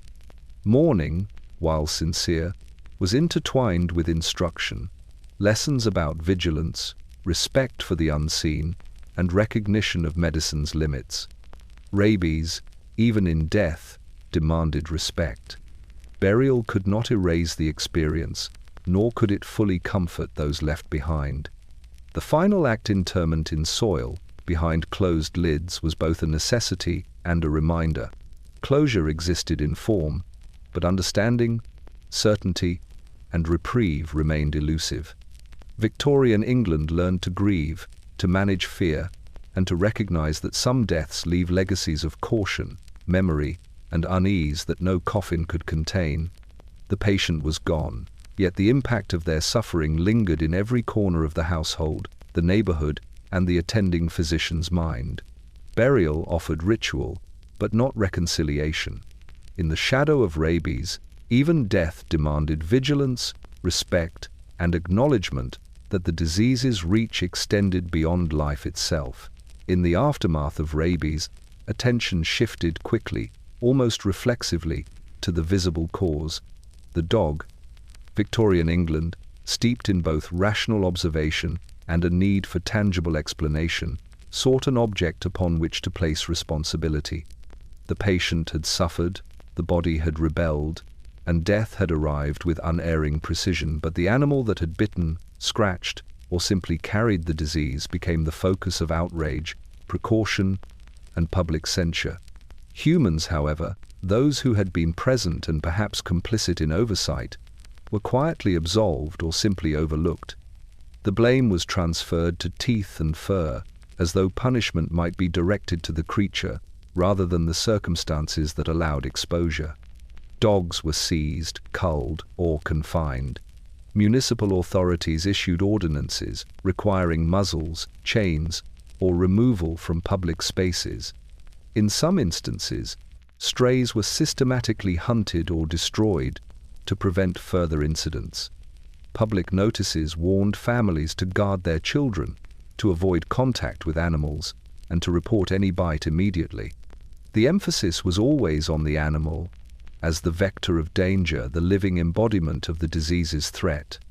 Newspapers described bites and the resulting deaths with emphasis on the offending dog, its breed, size, or ownership status. It was simpler, cleaner, to direct fear toward a creature than to dissect human error, delay, or ignorance. The human factors, by contrast, receded into the background. Families had dismissed minor scratches, underestimated risk, or failed to maintain vigilance during the incubation period. Physicians had delayed pronouncement, hedged their language, or offered only limited intervention. The social structures that allowed dogs to roam freely, the lack of early quarantine, and the incomplete understanding of transmission were ignored in favor of visible culpability. It was easier to condemn a dog than to confront systemic failures. This dynamic extended to social memory. Stories circulated of mad or rabid dogs, terrifying, unpredictable, and deserving of censure. Children were warned about stray animals, neighbors exchanged tales of particular dogs that had bitten, and families took elaborate precautions to prevent further contact. Meanwhile, the lessons about oversight, timing, and the limits of medical authority were implicit, passing largely unspoken. Humans were absolved, deliberately or unconsciously, because the disease demanded a scapegoat that could be seen and feared. Even within the household, blame focused on the dog rather than decision-making. Servants, whose vigilance might have prevented contact, were not blamed. They had followed instructions as they existed. Parents, who had trusted the apparent harmlessness of a minor wound, were consoled with the knowledge that the animal had been mad, infected, or unpredictable. The framing preserved social cohesion, deflected guilt, and maintained confidence in human judgment, even while the disease had exploited its lapses with unerring precision. Physicians documented these interactions, noting bites and patient histories, but rarely emphasized human responsibility. Medical records reflected caution and care, but rarely moral reflection. The narrative constructed through observation, reporting, and newspaper accounts positioned the dog as the agent of fate, and humans as witnesses, victims, or caretakers. In this framing, the animal became a vessel for societal fear, simplifying the complex interplay of biology, neglect, and inevitability into a story that could be managed psychologically. The effect was long-lasting. Public perception of rabies centered on animals, on vigilance around creatures capable of inflicting bites, and on immediate response to visible aggression. Human error, delay, and oversight were obscured. The disease's invisibility, its latent incubation, and its inexorability were acknowledged only in whispers or clinical records. For the broader public, it was a story of teeth and fur, of caution around creatures that roamed the streets, fields and alleys of Victorian life, humans forgotten, and dogs burdened with the full weight of blame. In this way, rabies taught two lessons simultaneously: the danger of the invisible, uncontrollable pathogen, and the necessity of assigning blame in a society that preferred tangible culprits. Dogs carried the disease. Humans endured the memory. Yet the truth that misjudgment, delay, and helplessness were as instrumental in the outcome as the bite itself remained largely unspoken, buried beneath layers of fear, ritual, and the instinctive human need to name a visible adversary. In the weeks and months following a rabies death, the streets of Victorian England often emptied of their canine inhabitants. This was not done in haste, nor was it carried out as spectacle. It was a measured, quiet response, born of both fear and necessity. Municipal authorities, local constables, and sometimes the families themselves engaged in what came to be known simply as the culling. Dogs, stray, feral, or occasionally owned but uncontrolled, were hunted, captured, and destroyed. The process was efficient, impersonal, and imbued with an unspoken understanding. The animal was to blame, and its removal was the only reassurance that the disease could be curtailed, however imperfectly. The culling was executed with meticulous attention to procedure. Stray animals were identified, rounded up by handlers or volunteers, and dispatched swiftly. Owners were sometimes required to confine their pets, muzzled or chained, and in cases of suspected infection, the animals were destroyed. Notices were posted in newspapers and on public buildings, instructing the populace to report aggressive or ill-appearing dogs. The message was precise and chilling. A bite could no longer be dismissed, and the animal responsible or any similar one must be removed. Fear became codified into municipal action. Despite its efficiency, the culling carried a silent weight for the communities involved. Dogs had been companions, workers, and symbols of domestic order. They had pulled carts, guarded homes, and followed children along alleyways. The act of destruction was never celebrated. It was undertaken with solemnity, sometimes in the early morning hours, to minimize attention and preserve the semblance of normalcy. Streets were cleared discreetly, bodies removed quietly, and families watched from shuttered windows. In this way, the culling became ritual as much as policy, a necessary, unavoidable duty imposed by an unseen and relentless enemy. The psychological effect on the populace was profound. Children were cautioned to avoid animals entirely.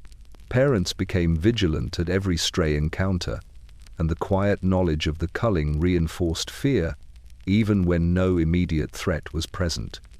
The removal of dogs from streets and homes was not merely practical.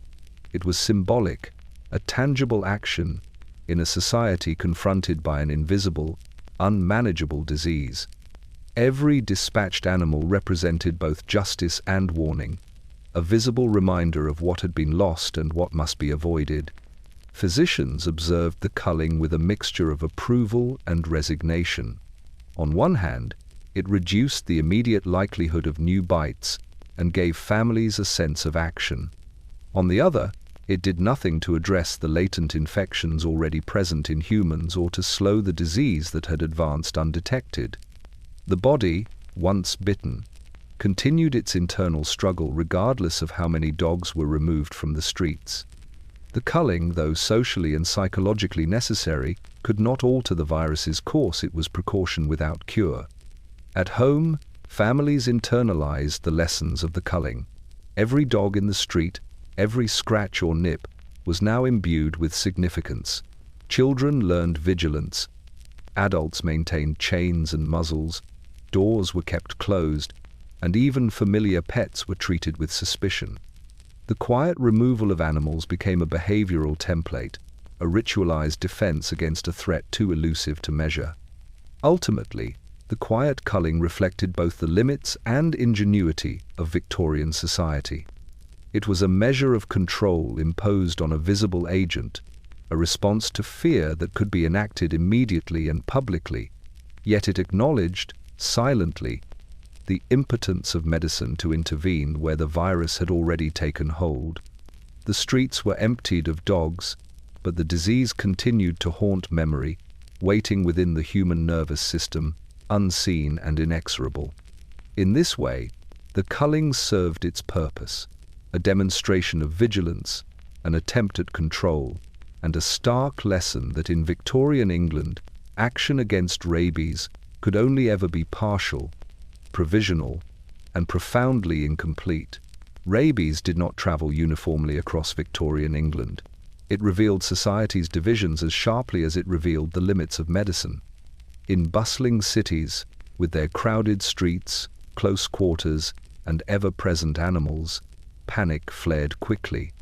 Reports of bites and subsequent illness spread through neighborhoods with the same speed that carts rattled along cobbled lanes or bells tolled for distant church services. Residents locked doors, kept children close, and demanded explanations. Municipal authorities responded with ordinances, warnings, and, when necessary, culling of strays. Urban panic was immediate, visible, and contagious fear propagated faster than the virus itself. The newspapers fueled the anxiety. Sensational accounts of hydrophobia, convulsions, and the ultimate, inevitable decline of victims were printed in stark detail. Families read with horror, noting the names of streets, wards, or individuals involved. Every story reinforced vigilance and simultaneously heightened dread. In cities, no corner could be considered safe. Every dog, owned or stray, became a potential harbinger. Streets emptied after dark. Windows were closed against sight and sound. Even familiar animals were treated with suspicion. Panic, though disciplined by social expectation, permeated urban life, dictating behavior and shaping memory. In contrast, rural communities approached rabies with denial, or at least with measured dismissal. Fields and farms were vast, and dogs, working animals or companions, were familiar and trusted. A bite might be treated with care, but distant from neighbors, contagion was invisible, and the virus's lethality abstract. Farmers and villagers often shrugged at warnings, trusting both familiarity and fortune. If a bite occurred, it was washed, bound, and observed, much like the urban counterpart, but there was less immediate fear, fewer public decrees, and little enforcement. Distance from crowds and the perceived rarity of cases encouraged complacency. This divergence between urban panic and rural denial reflected a profound social truth. Fear was spatially distributed, mediated by density, observation, and communal expectations. Cities, tightly packed and noisy, could not ignore visible evidence of the disease. Crowds amplified alarm, and proximity intensified both risk and perception. In the countryside, where isolation was a norm, the invisible threat could be more easily rationalized or dismissed. Communities saw only what they could measure, and the slow, latent advance of rabies eluded comprehension. The consequences were tangible. Urban panic prompted immediate action. Muzzles, chains, confinement, and culling became common. Streets were patrolled, local ordinances enforced, and families maintained vigilant supervision. Hospitals and physicians in cities were inundated, attending to bites, monitoring incubation, and documenting cases meticulously. Rural areas, meanwhile, experienced delayed intervention, incomplete surveillance, and often limited medical attention. A single bite might go unnoticed until symptoms appeared weeks later, by which time the patient's body had already embarked on its fatal course. Physicians noted these contrasts with unease. The disparity in responses reinforced the perception that rabies was not merely a medical problem but a social one mediated by perception, geography, and community behavior. Urban populations confronted the disease directly, sometimes to excess, while rural populations were blind to its insidious presence until too late. The virus exploited these differences, moving invisibly through the countryside even as cities enacted public health measures.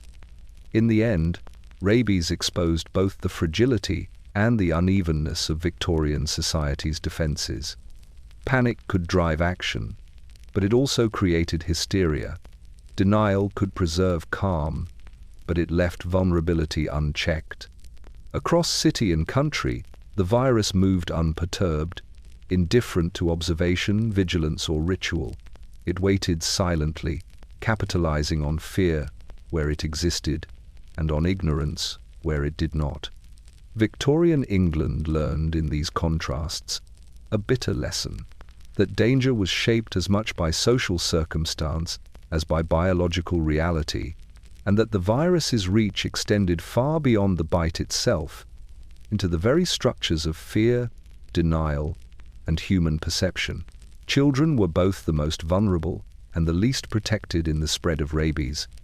In Victorian England, they moved freely through streets, alleys, and yards, drawn to the familiar companionship of dogs, unaware of the invisible danger they carried. They reached for tails, chased strays, and offered scraps to animals whose temperament or health was unknown.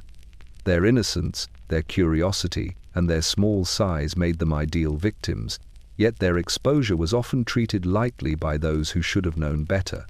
The horror that followed, however, was unspoken and enduring, leaving a deep imprint on households and communities alike. In the early stages, bites were often dismissed. A scratch, a nip, a small tear in the skin, these were not treated with urgency. Adults assumed resilience, trusting that time and simple cleaning would suffice. Children, less experienced in care and more trusting of animals, were unaware of the significance of minor wounds. The bite healed quickly, and the body offered no warning. In those quiet weeks, life resumed with deceptive normalcy. It was a cruel interval. The disease incubated silently while hope and innocence persisted. When the first symptoms appeared, the contrast was stark. Children experienced hydrophobia, convulsions, and panic in ways that magnified their terror. Unlike adults, they had less capacity to rationalize or endure suffering consciously. The fear of water, once a curiosity for observation, became absolute. Each swallow, each sip, each glance at a basin or rain-soaked ground could provoke violent spasm. Families watched helplessly as the child recoiled, trembled, and cried, aware that medicine could not intervene effectively. The unspoken horror settled over the household like a shadow. Victorian physicians were faced with profound challenges in such cases. Children required constant supervision, restraint when necessary, and careful administration of sedatives or ether. Even the gentlest interventions could provoke panic, exacerbate convulsions, or trigger further injury. The balance was delicate. Too much medication dulled awareness and increased vulnerability. Too little left the child exposed to the violent rebellion of their own nervous system. Every act of care was conducted under intense anxiety, as caregivers recognized both the inevitability of progression and the limits of their ability to protect. The psychological toll extended to families as well. Parents experienced acute helplessness, observing the suffering while knowing that intervention could only mitigate, never prevent. The child's fear was mirrored in adult faces, whispered in hushed instructions, and reinforced in the quiet tension of the home. Memory itself became a burden. The image of a small, conscious body racked by uncontrollable spasms and paralyzed by terror was indelible. It would haunt conversations, decisions, and vigilance for months or years afterward. Even communities absorbed the lesson indirectly. Neighbors whispered warnings, cautioning parents against letting children wander unsupervised. Stray dogs were muzzled, confined, or destroyed. Schools, parks, and common spaces became surveilled areas where children were closely monitored. Every incident of rabies in a child prompted behavior changes that extended far beyond the immediate family. Yet these lessons were learned in fear, not in understanding. The disease itself remained invisible, the pathway unknown, and the horror largely unspoken. Rabies imposed a unique cruelty on children precisely because it combined physical terror, cognitive awareness, and social inattention. Adults, constrained by social proprieties, rarely acknowledged the full extent of suffering. The child's experience was witnessed but partially silenced, recorded in hushed tones or clinical notes, never fully spoken aloud. The disease left behind memories that were as educational as they were traumatic, shaping both immediate behavior and long-term perception of danger. In this way, children became both the most tragic victims and the unwitting instruments of caution. Their suffering served as warning, their terror as lesson, and their bodies as proof of the virus's merciless power. Victorian England learned, slowly and uneasily, that the most innocent among them carried the heaviest burden of rabies' unspoken horror. Even when knowledge of rabies had reached households and municipalities, the remedies were rarely timely. Victorian England prided itself on observation, careful documentation, and the promise of intervention. Yet the virus remained perpetually ahead, arriving too late for measures to be effective. The bite, once inflicted, had already begun its silent, inexorable journey along the nervous system. No amount of vigilance, preparation, or caution could reverse what had been set in motion, and by the time symptoms became unmistakable, it was always too late to intervene successfully.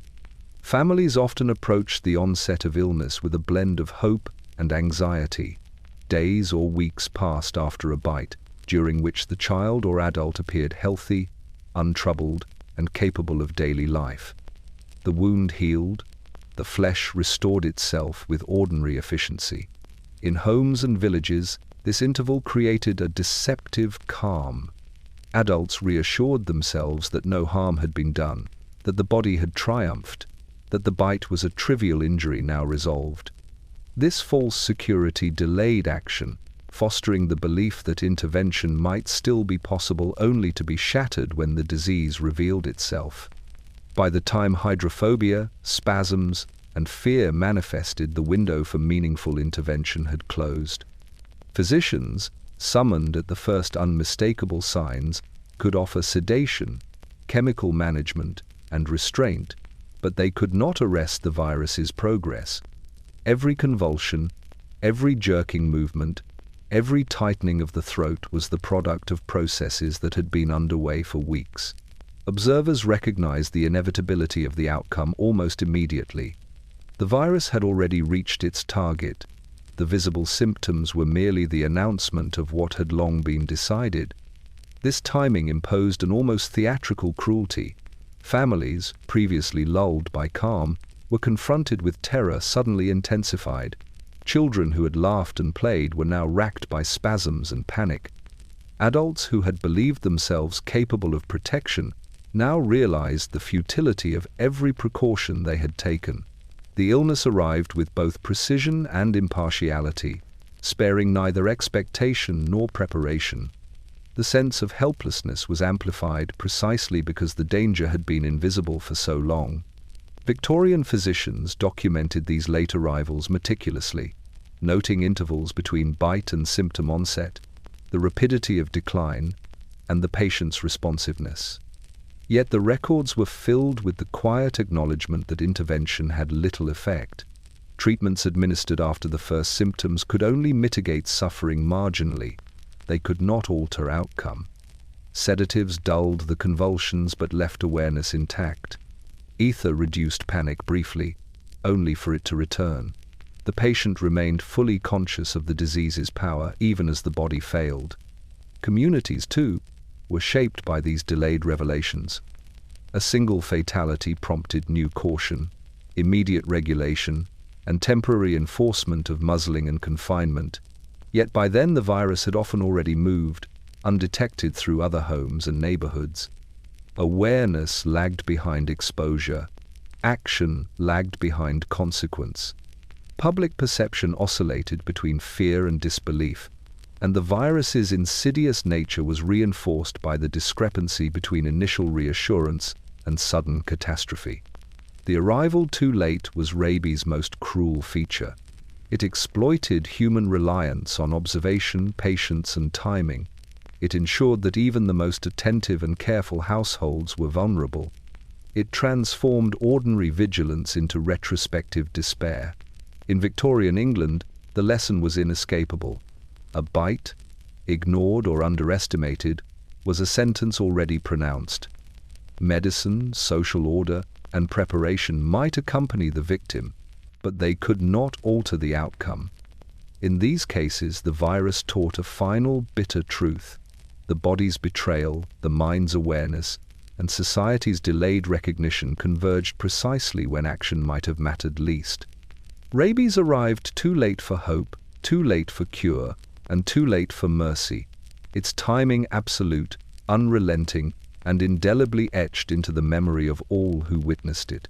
Rabies, in its silent and inexorable progression, taught lessons that no physician's education, no household ritual, and no municipal ordinance could convey fully. Victorian England prided itself on mastery over disease, over circumstance, over the physical world itself. Surgeons wielded scalpels with precision, apothecaries dispensed chemicals with authority, and physicians recorded observations with meticulous care. Yet rabies revealed in every case that mastery was limited, knowledge incomplete, and control provisional. Humility became the only lesson universally learned, enforced not through counsel, but through the harsh pedagogy of experience.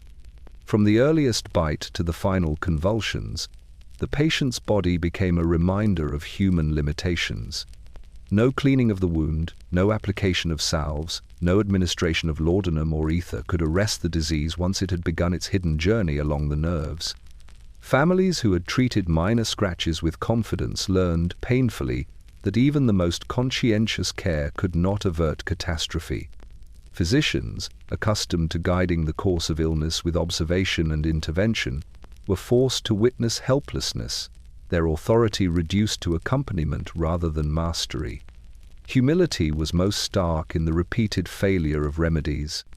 Amputation, chemical intervention, sedatives, and restraints, all carefully calculated, offered temporary mitigation, sometimes easing spasms or dulling panic, but they never altered the inevitable outcome.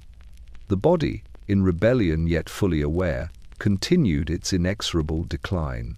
To intervene was to participate in a ritual, not to effect cure. This understanding weighed on all present, physician, caregiver, and family alike. The disease's impartiality and invisibility left no room for hubris. The social dimension reinforced the lesson. Communities that had dismissed early warnings were forced to recognize the limits of human vigilance. Stray dogs were muzzled, culling occurred quietly, and ordinances were issued with procedural precision. Yet these measures could only prevent new bites, they could not affect the patients already infected. Observers of rabies, from neighbors to municipal officers, were reminded that knowledge and preparedness mattered only up to the point at which the disease had already advanced beyond reach. Humility became a communal as well as personal imperative. Even medical literature reflected this enforced modesty. Journals recorded symptoms, sequences, and failed interventions with careful detachment. Case reports emphasized observation and documentation over speculation or confident pronouncement. Conclusions were often muted, acknowledging the disease's inevitability while avoiding presumption. Students reading these accounts absorbed not only the clinical details, but the implicit recognition that mastery over nature was always partial. Knowledge alone could not substitute for the unpredictable, invisible processes that governed the disease. The patient, fully conscious for much of the progression, embodied this lesson in a profoundly intimate way. Every convulsion, every panic-stricken reaction, every involuntary movement was evidence of the limits of human control. Observation alone could not protect them. Care alone could not save them. They were forced to endure the consequences of vulnerability, while those around them bore witness, learning humility in tandem with fear. By the time death arrived, the lesson was complete. Families, physicians, and communities understood that human authority was contingent, that even the most careful preparations could be undone, and that nature operated according to its own invisible rules. Rabies, in its methodical, unseen march, demonstrated that knowledge, skill, and vigilance, though necessary, were insufficient to guarantee survival. Humility was the disease's final imprint. It reshaped the practice of medicine, the behavior of households, and the perception of risk in Victorian England. No procedure, no formula, no amount of diligence could substitute for this recognition, that some forces lie beyond human comprehension, and that the greatest lesson a disease can teach is the limitation of human power itself. Rabies, as it swept invisibly through Victorian England, was a sentence pronounced long before symptoms made themselves known. The bite, often trivial and easily dismissed, initiated a course that no medicine could arrest, no vigilance could wholly prevent. Yet even this inexorable cruelty was not without eventual reprieve, not for the individual, but for the species, for society, and for the understanding of disease itself. In the long arc of human endeavor, rabies was finally confronted, and a death sentence that had once been absolute became, in some measure, preventable. In the decades following the innumerable tragedies of unheeded bites, progress emerged incrementally. Physicians and scientists observed patterns, recorded cases meticulously, and shared their findings through journals, lectures, and private correspondence. The very documentation that had once emphasized helplessness now became the foundation for knowledge. Hydrophobia, convulsions, and incubation periods were no longer isolated curiosities but data points in a growing understanding of the virus's path. The cumulative lessons of countless patients and families, previously silenced or anonymized, coalesced into actionable insight. Vaccination, primitive though initially experimental, began to transform the landscape. Inspired by earlier work with preventive inoculations against other diseases, researchers devised methods to induce immunity, often through exposure to weakened or attenuated forms of the virus. The science was tentative, fraught with risk, and applied unevenly. Yet it represented the first true countermeasure to a disease that had, for generations, seemed invincible.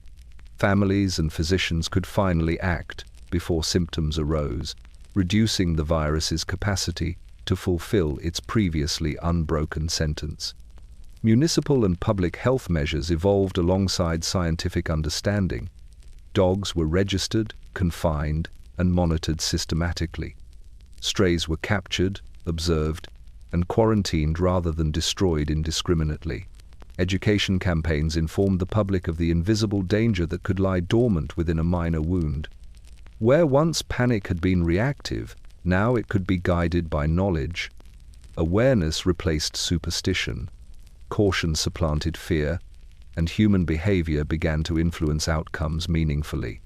Yet, even as the mechanisms of prevention emerged, the memory of rabies' past terror persisted.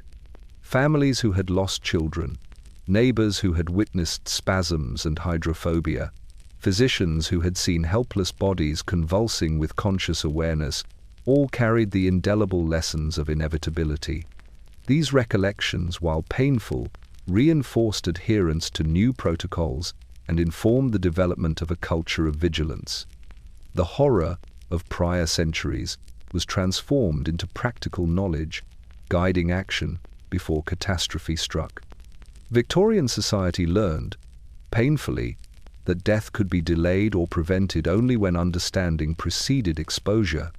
Rabies, once an untouchable arbiter of fate, became a disease against which human ingenuity could, eventually, prevail. The process was neither swift nor complete, and even the most sophisticated interventions arrived after years of observation and trial. Yet the principle remained: knowledge, preparation, and preemptive care could lift the sentence that had seemed absolute. For the individual, the bite could still be fatal if unrecognized or untreated, and the terror of hydrophobia remained a chilling reality.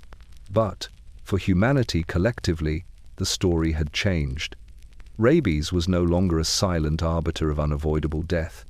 It was a disease whose trajectory could be altered, whose victims could be spared, and whose lessons could be codified and disseminated. In this ultimate outcome, the cruel narrative of rabies became a testament to patience, observation, and the slow accumulation of knowledge. What had once been inexorable, hidden, and mercilessly precise could now be confronted. The death sentence, once absolute, had been lifted eventually, and in that lifting lay a profound vindication of human vigilance, a quiet triumph of understanding over fear, and a solemn memorial to all those who had endured the horror before knowledge could intervene.